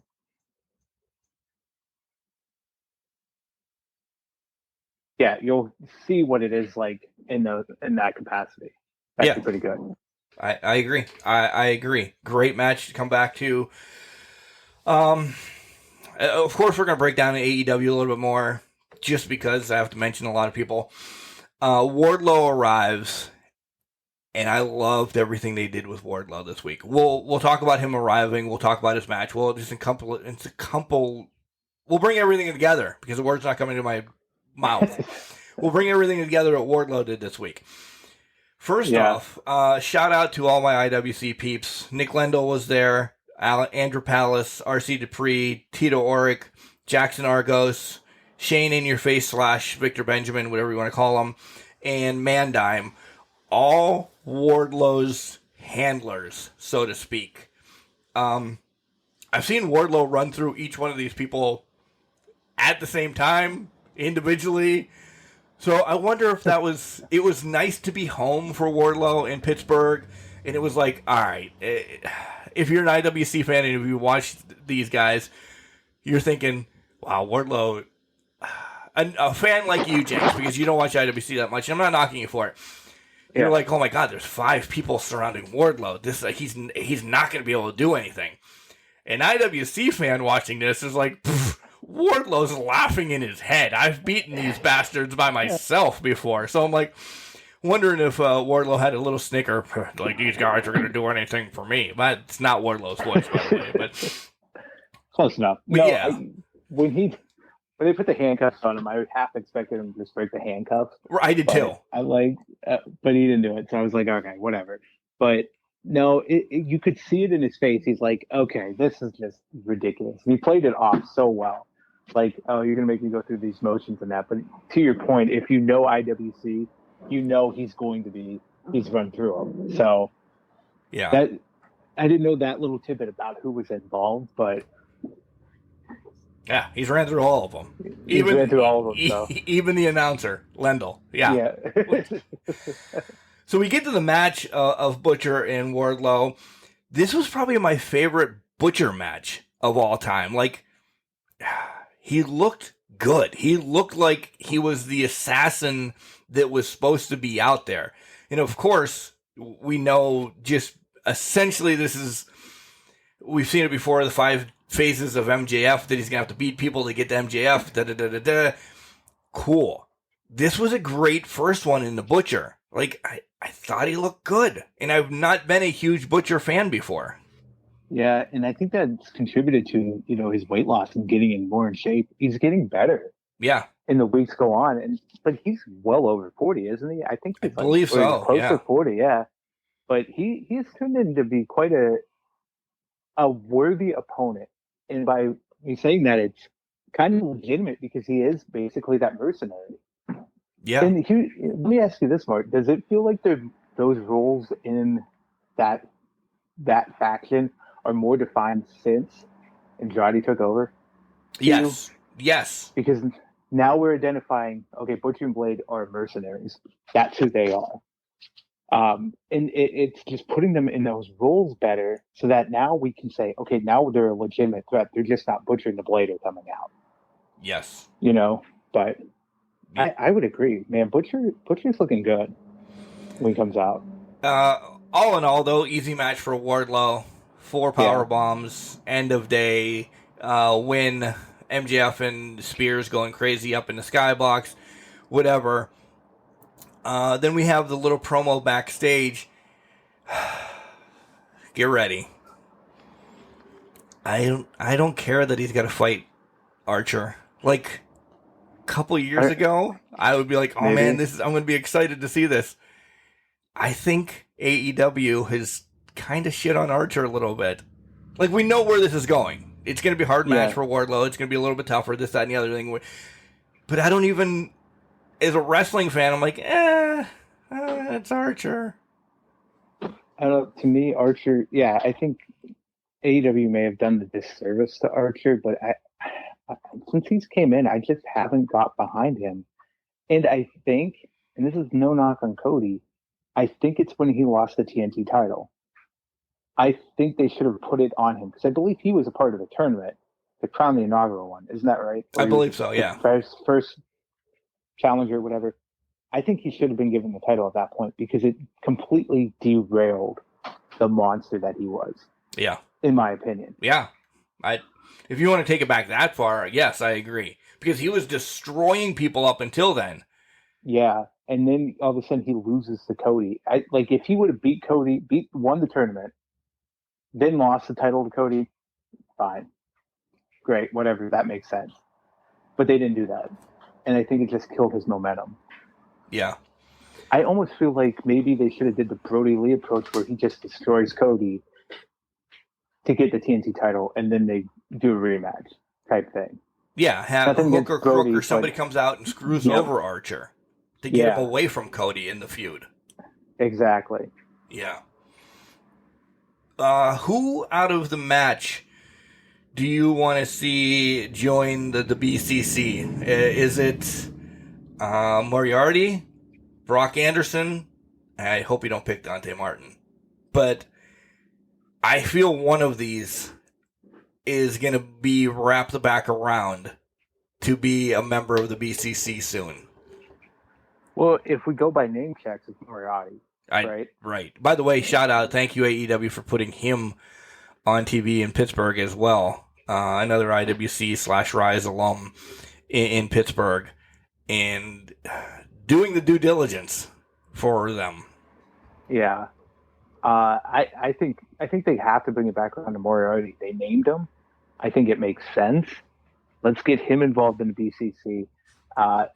I actually thought Brock Anderson looked a little bit better than I've seen him in the past. He's still not great. Yeah, he's still not great, but he's looking better and better each week. I'm not calling him the enforcer yet, but he's building himself back up. Yeah. Yeah. And Dante he's part of the Fly team.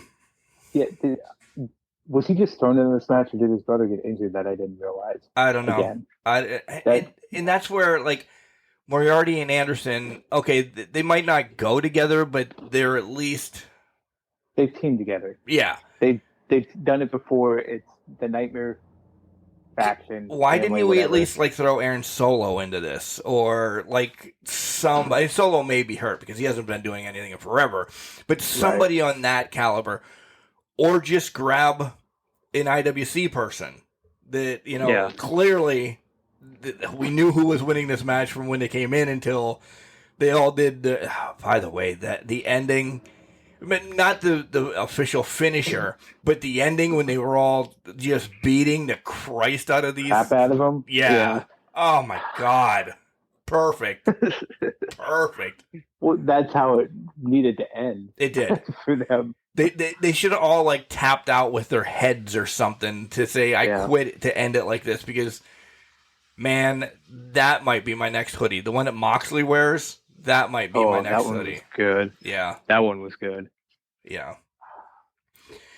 So we do get the major announcement as we're bouncing around. That AEW and New Japan are coming together.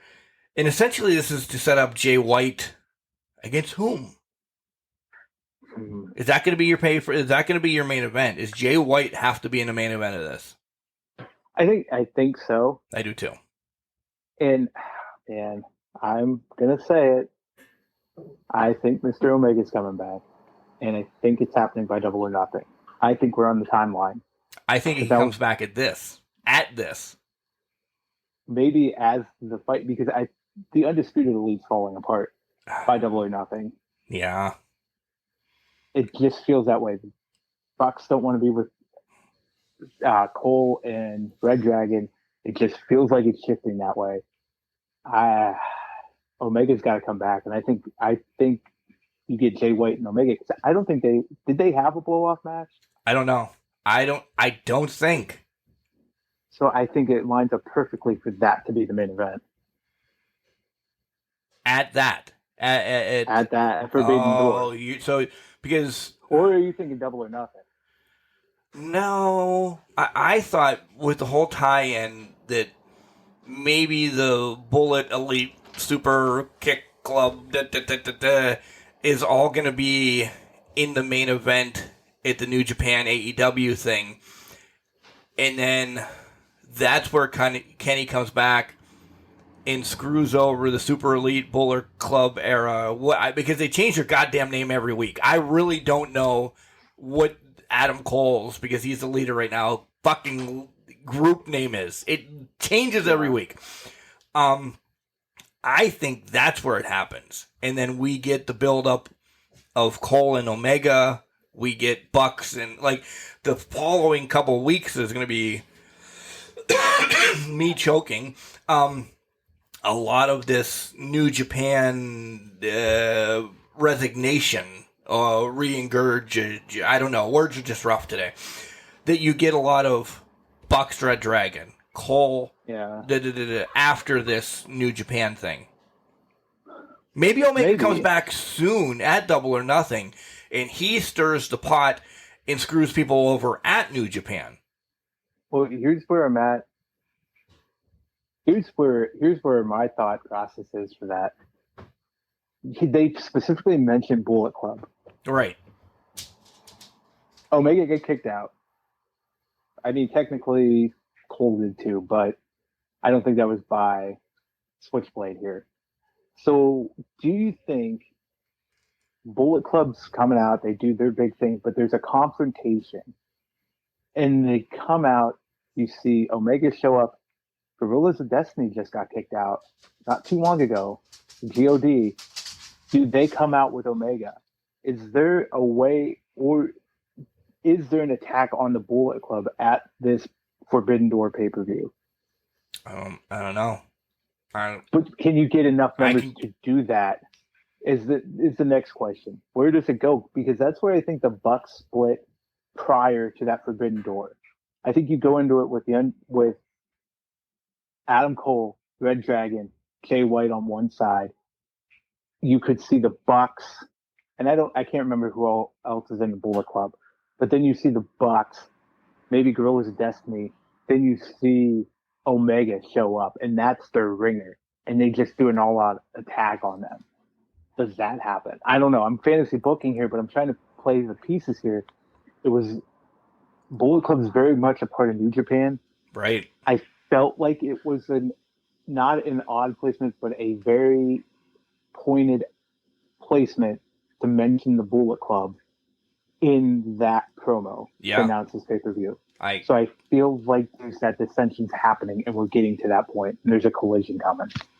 the announcement of this pay-per-view, Jenks, does it pull away from Double or Nothing, which is essentially a month before? No, because That was a hard no, too. So, all right. I'm hard knowing here, but here's why. I think Double or Nothing is its own pay-per-view. I think it does set up some things that happen in Forbidden Door, like the Bucks separating from the pack. I think that happens maybe at Double or Nothing or before Double or Nothing, because I feel like we're getting Bucks Red Dragon at Double or Nothing. It just has that feeling. Do we get a lot of run-ins or a lot of collusion at Double or Nothing from New Japan people? Because let's call it what it is. I mean, to have New Japan people come over, they're not coming over, I wouldn't think, for one night in Chicago. They're going to get 30-day visas or whatever to kind of intermingle and cause chaos at AEW.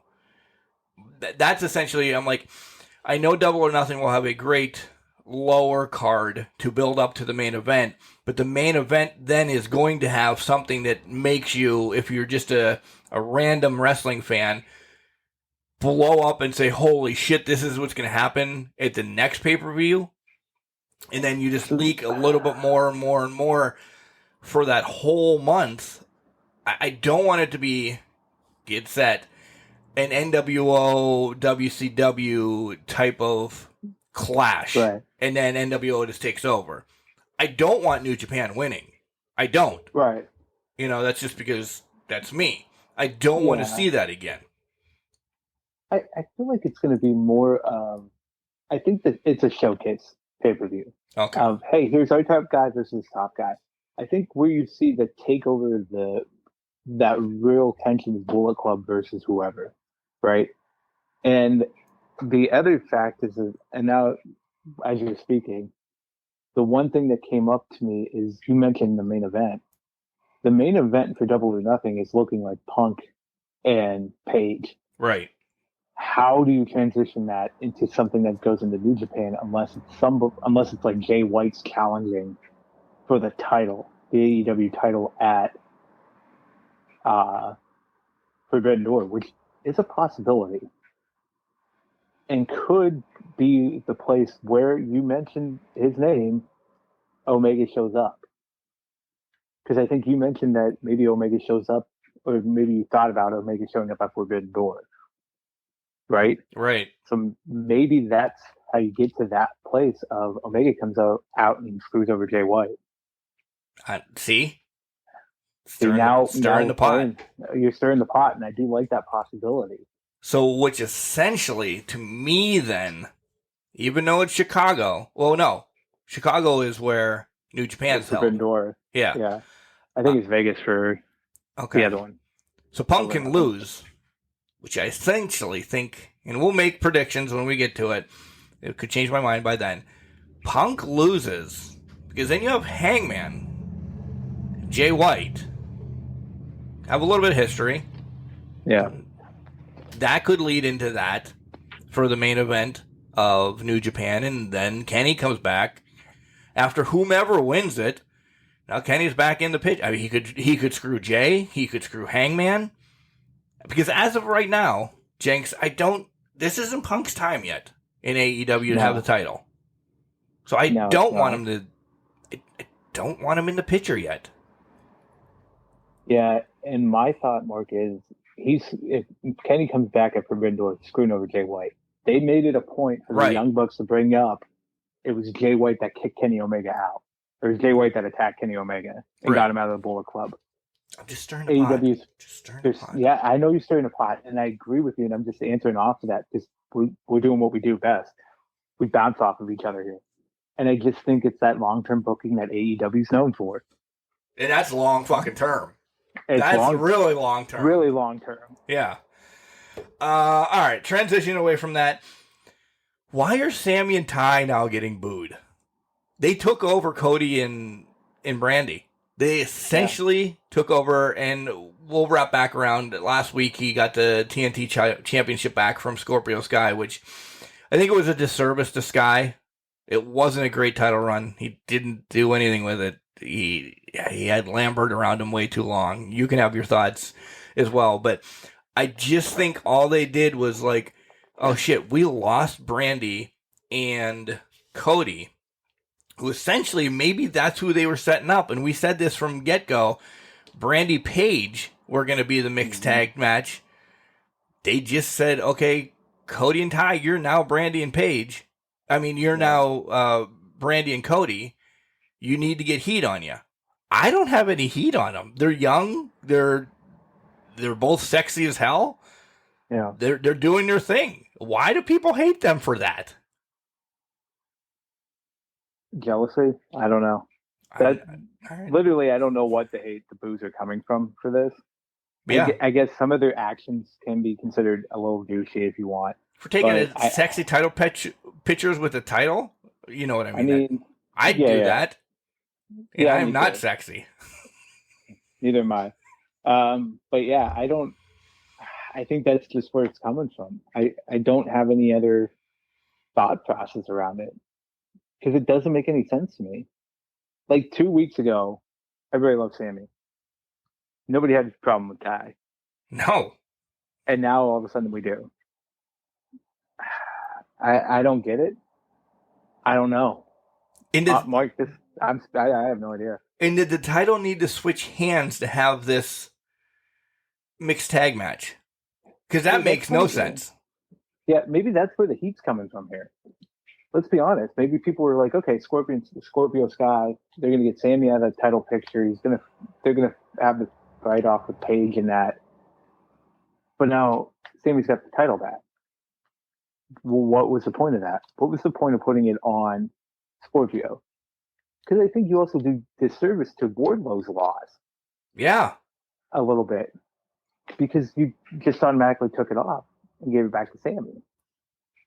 This is the one thing that kind of upsets me about AEW is they're playing the hot potato with the TNT title. Yes. And I don't think they need to do that. Now, granted, am I looking forward to the ladder match next week?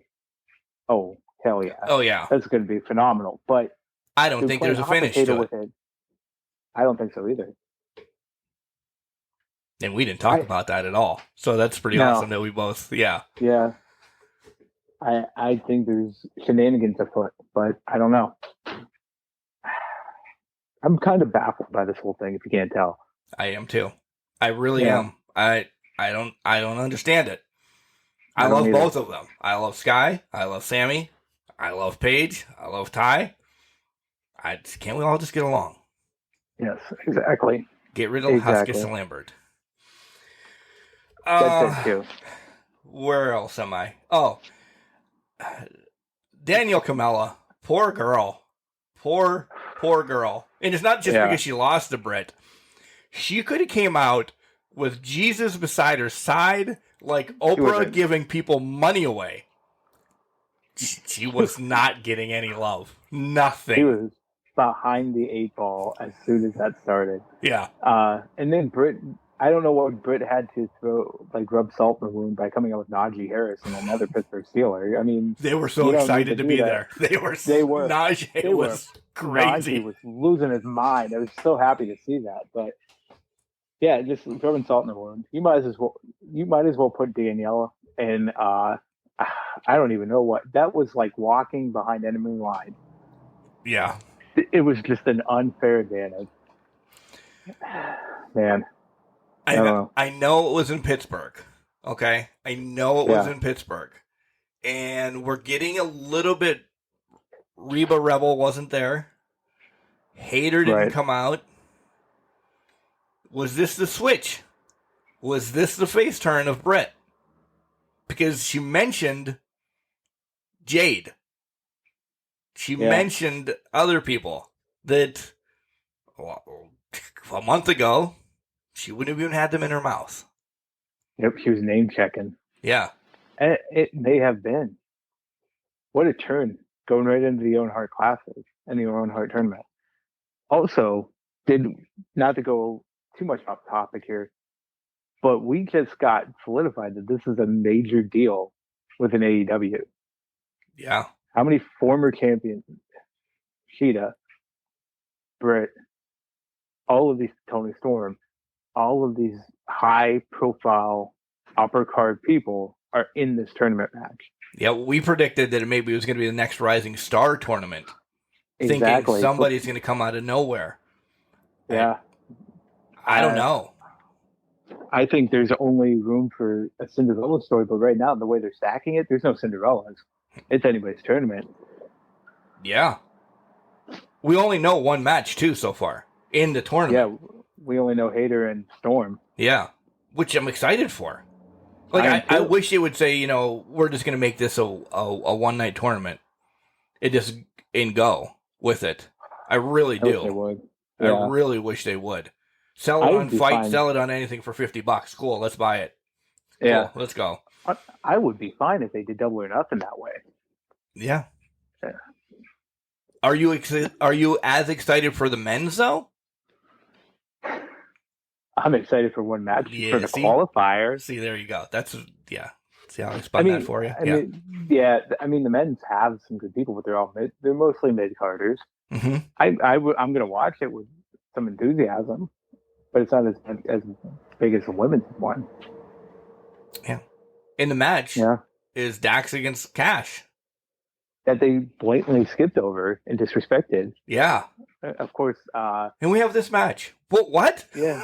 Wait, what? Well, I mean, let's give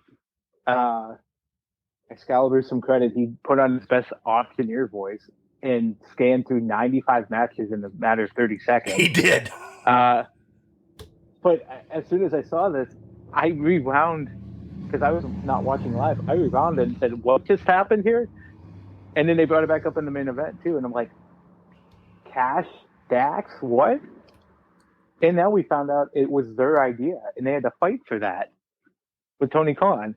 Yeah. I don't know what to expect if we're going to have shenanigans. Like, we're going to get a good 15 to 20 minute match. All right? Yeah. Good to great. Yep. I'm worried about the finish. That neither is going to qualify. See, that's my downfall. I guess who would cause the finish? Because I'm expecting Ciampa Gargano level from the Cruiserweight Classic. I think they have a finish. I don't think it deters from their friendship. It's just two guys going after their own hard tournament.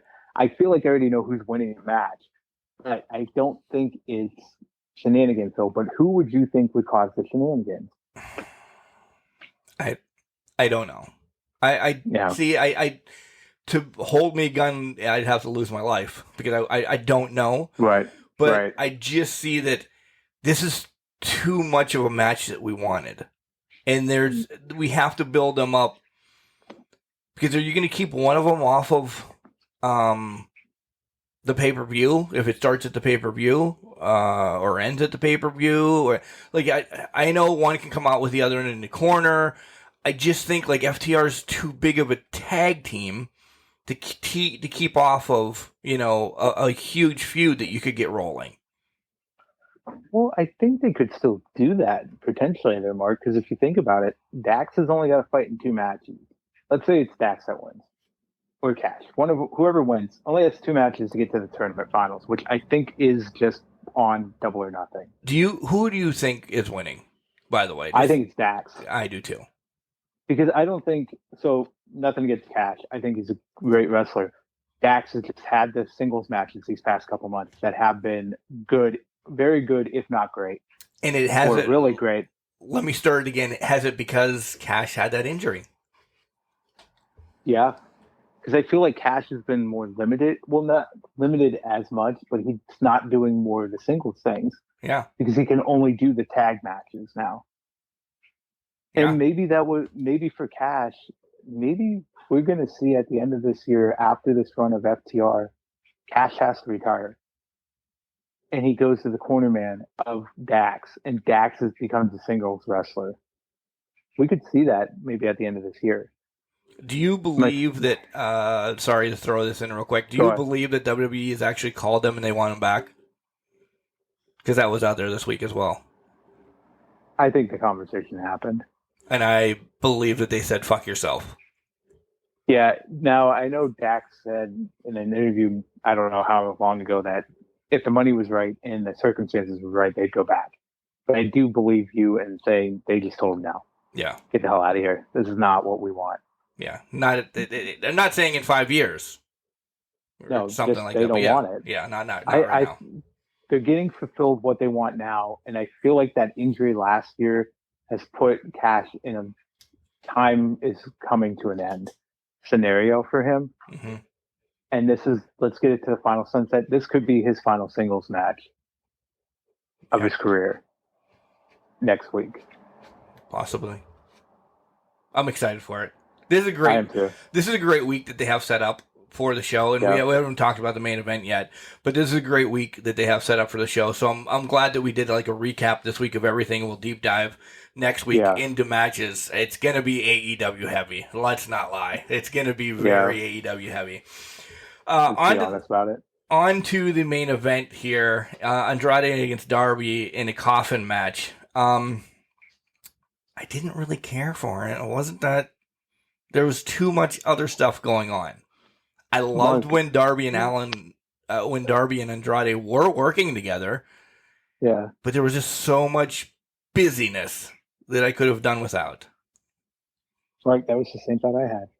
Because so my one takeaway, the big note that I made was they've done the fight in the crowd moment so much between these two feuds and these two factions, or whatever you want to call them. It just deterred from the whole thing. And then they followed the entire action. They followed Sting making short work of everybody and everyone. Was it a great Sting reveal? I mean, Sting putting on a Sting mask again. It's fun. It's fun to nostalgia act. But he just disposed of everybody again, dove off 63-year-old diving off of an entranceway is ridiculous, but it happened again. But I think it just took away from the entire match, and I just wasn't as invested in it that I wanted to be. Yes, exactly. And we just saw Sting do that a month ago. Put that in your pocket for, All Out, All In, or, Revolution again or something. Special occasions. Yeah, don't give that away on free TV. And they essentially are like, this is what you missed if you didn't watch Revolution last week. Yeah, this is what you missed. Yeah. Sting did this. Wasn't this high? He kind of just fell off. Yeah. Yeah. I wasn't impressed by whatsoever. Good. I'm glad you were on the same page. Rampage, on the other hand, I wasn't really invested. I will take the heat in Cole and Ishii. I have no idea why.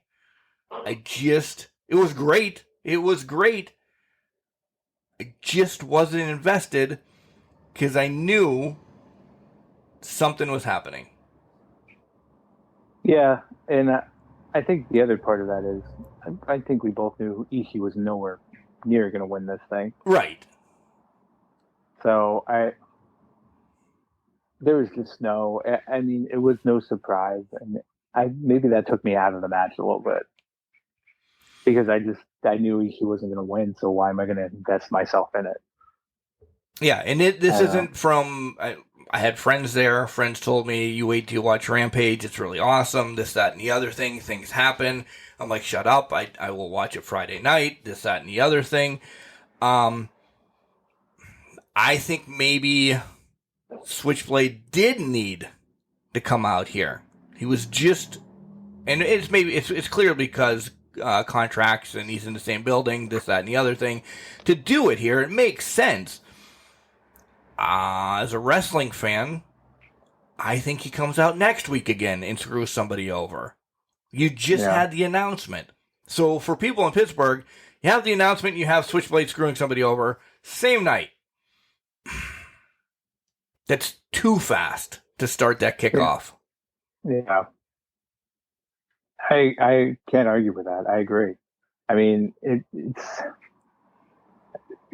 Are we going? So here's the other thing. Now that you've said that, now I'm thinking about this even further. Are we going to get a bunch of shenanigans throughout this tournament that gets cold to the finals? Yes.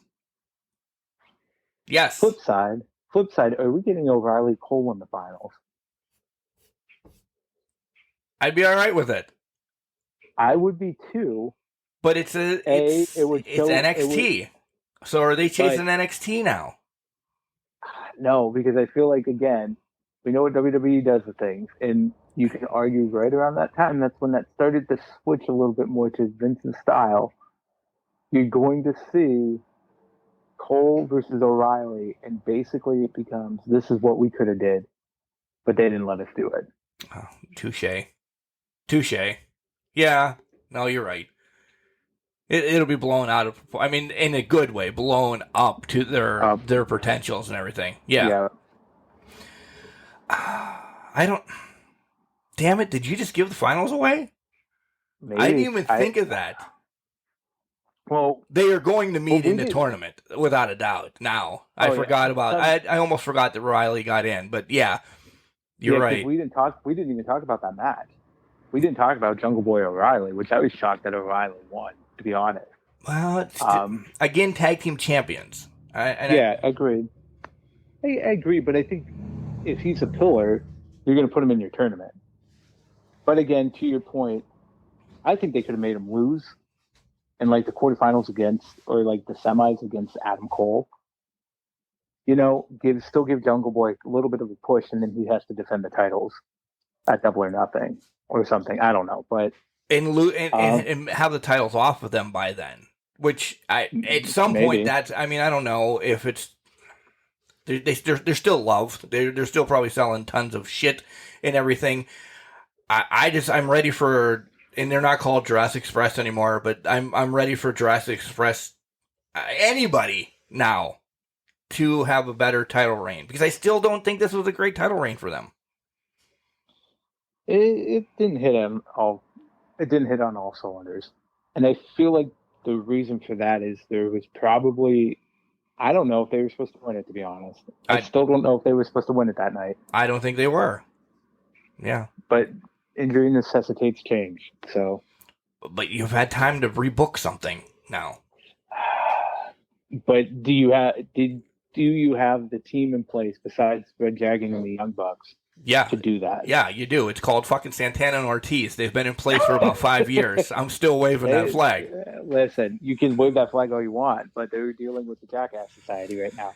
I know. Speaking of which, Jericho's not allowed in. Yeah. Oh, wow. Well, that sucks for him. He's not allowed in the building during the Kingston Garcia match. Nobody was. Archer against Serpentico. That was just to remind everybody that Archer is a monster. Yeah. Yeah. Again, it did nothing for me. Garcia and Kingston was a good match. And I can only say good. There was some spots that I knew you had to, first and foremost, give a win to Kingston. You had to. They've been beaten down so much. You're like, well, why do I want to invest in these guys if they can't even win a singles match? That where everybody's barred from ringside. Right. Yeah. And I still think they need help. When do we get the help? I don't. Yeah, exactly. Well, I still think it's going to be a War Games match, Blood of Gods, whatever it's called. Yeah, I do too. At some point. Yeah. But yeah. Because Jericho loves those. He's been in every one of these, and I mean nonsensical, but I love them. Nonsensical matches, War Games, and this, that, and the other thing. Yeah. The Stadium Stampedes. Yeah, he's got to be involved in them because they actually fit his style for his age right now. It's just go out and do your shit. Yeah. Exactly. I really liked the Jade and Shafir match. I really did. Even with, Julia Lynn, a.k.a. the old dime piece, throwing popcorn every time Shafir was outside in the baddies. Yeah. I like this. And for a moment, I thought, are they really gonna? That's okay if they do, because this can be that mid-card feud that Jade has been needing. And then they don't. see. The match was great. It was good. It was a good match. I just never thought Shafir was winning this, so it kind of took me out of it a little bit. I just couldn't buy into. I wasn't hooked. So Even after her display, what was it on Dynamite a couple weeks ago, last week? After that match, I'm like, I mean, she's on an undefeated streak, but it just never. Again, it never felt like it was going to happen. Yeah, it wasn't resonating. Yeah, I don't know. I get you. I just again, same thing as I said about Roman. Jade's just going to carry this for a while. And we've said this. Jade's going to carry it for a while, continue to carry it. Does the Owen Hart winner now become the first person to beat Jade? So I've essentially given you my winner. Because she doesn't need that title anymore. And that's what we want to see. I mean, that would be the logical pick for it. Yeah. Does it happen? She trademarked DMD, by the way, today. Or a couple days ago. Did she really? Yeah. Oh, I didn't even know that. Yeah. She trademarked DMD. That was smart. Yeah. And I hope the finger as well. Because can you trademark movements too? Or just you might be able to. Yeah.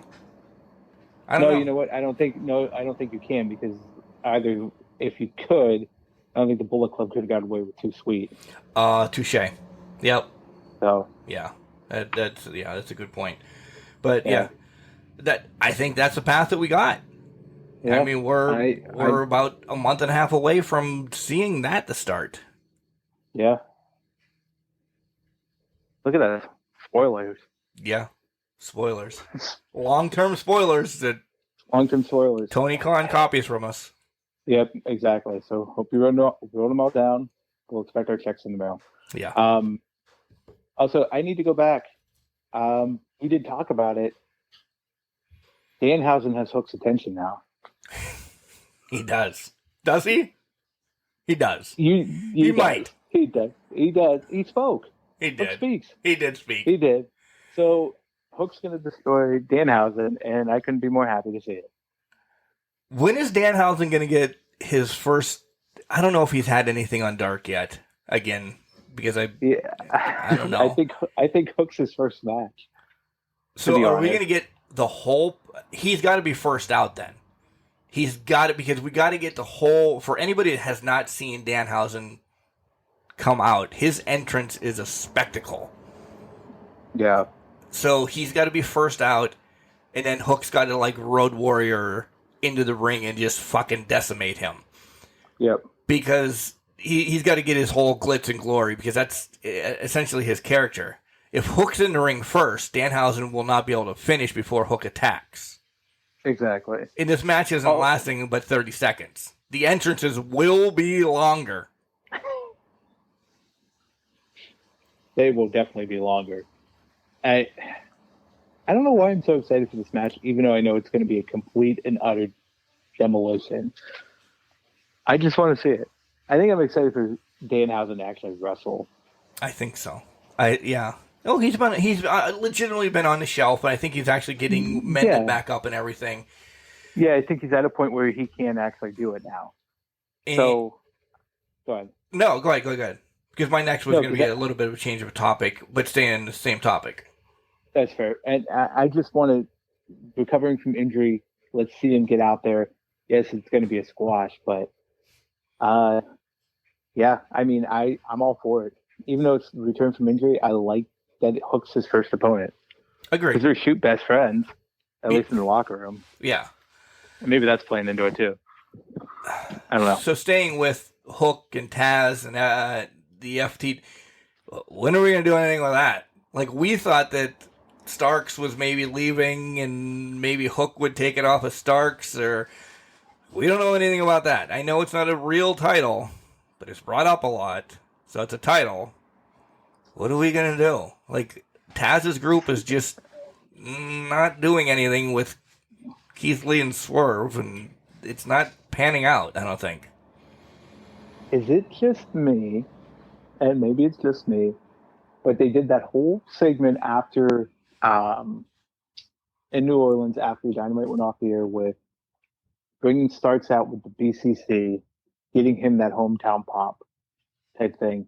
Does Starks start to turn heel here, or turn face? And then we see the cracks with Taz start to happen, and that's where the FTW title gets slipped off and put on the hook. I hope so. Because I think that's where it's going here. By the way, props. That was a great... I can't believe I laughed at how much Regal sold the curse from Danhausen in that segment. I know. If you have not checked that out, you have to check that out. It was ridiculous. Paralyzed. It just reminded me of old Regal. Everything in early 2000s Regal. But, yeah, so I feel like maybe we're getting that face turn for Starks. And this is where the cracks start. I'm not going to say it's going to happen by the time Double or Nothing comes around, but I think the ball starts rolling. Or maybe it does. And maybe we get an FTW title match between Hook and Starks at Double or Nothing. A month and a half, a lot can happen. I mean... So that's what I'm thinking. That's kind of where my head went to. We got a lot of time. Yeah, we could probably name a lot of matches. We're not going to right now, but we could probably name a lot of matches that are going to happen on Double or Nothing. But a lot are high caliber matches. We need that opening matches that we don't have. Yeah. We really don't have opening matches right now. Exactly. So the last couple months of AEW, well, weeks, whatever, since Revolution, they're building all their big stuff, which is great. Because big, long storytelling is one of my favorite things in professional wrestling. We need some generic stuff thrown in there. I mean, we're essentially a month away now, right? About, yeah. We need something to sink our teeth into. Yeah, well, they're masters of the 2-week build now. They are. Yeah, they are. We didn't know we wanted half of this shit that we got in the last year. We're like, oh my God, this is going to be the barn burner match. And it is. And we only had a week and a half build up. Perfect example. Punk and Kingston. Yeah. Perfect example. I was hoping you were going with that one because that's the one I was thinking of. That's the one I always default to. Yeah. I got nothing else. I'm excited. This was a nice little pause for us and a recap for us. Next week we'll dive into complete weekly wrestling again, and I think, Jenks, we talked about it before. I think before Double or Nothing, we do a really super fast, this is what happened in wrestling, and then we make sure that we both watch a pay-per-view and talk about an old school pay-per-view. How's your Nitros coming, by the way? Coming good. I am just past World War III. Wow. 95. So Savage just won the title. Hogan's pissed. Good times all by all. I want to leave it up to you then, and I don't want to make you jump so much farther or anything, but is there a pay-per-view that in 2 weeks that you want to tell everybody that they should watch? And maybe I'll go back and watch it, and then we'll take notes and really talk about the matches? So WCW, it depends on how far I get WCW wise. I know, the default coming up, but it's about 8 months out is Bash at the Beach. So I think that's a little too far out for 2 weeks. So I'm thinking maybe Super Brawl might be the next big one that come up there. What is it, Super Brawl 95? 96 it would be. Because we're getting right to the turn of the year. Okay. World War III was end of November, so we're getting right to the turn of the year here. And that's actually Starrcade's coming up, so maybe I could get the Starrcade. Let's jump back here because I forgot about Starrcade. So maybe Starrcade might be more reasonable here. That's about a month out. Which pay-per-views on a Wednesday completely threw me for a loop. Yeah, right. That was something weird. Yeah. Tried going to school on Thursday after pay-per-views. Right. You didn't, by the way. I had a great mother that said he was sick this morning, so I only brought him in at 11. That's just the way we had to do. Yeah. Although I'm looking at this now, Starrcade 95, it did not. Oh, this was a full Bobby Heenan New Japan type thing going on here. So we're going to see a lot of New Japan versus WCW in this pay-per-view card. Mm-hmm. So I think that's going to be the build-up here. Maybe Starrcade 95. That's definitely the next pay-per-view. I think we can definitely get to that in 2 weeks. Okay. And have that conversation. So, and that's New Japan versus WCW. So that'll be an interesting one. That is good, because this will be our first one to do these in a while.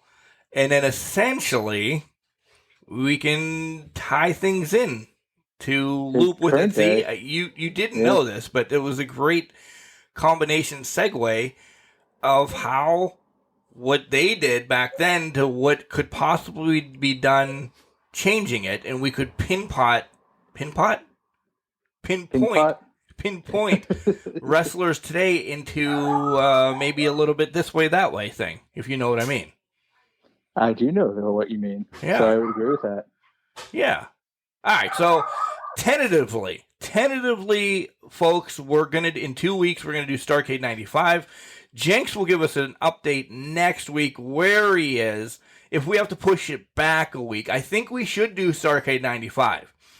If we have to push it back on our end a week, we'll let you know next week to make sure you watch it on the cock, and you'll be able to listen. But again, we'll fill you in more next week if it's going to be Starrcade 95. I'm holding Jenks to that. It's just when, if we're going to watch it sometime next week or the following week.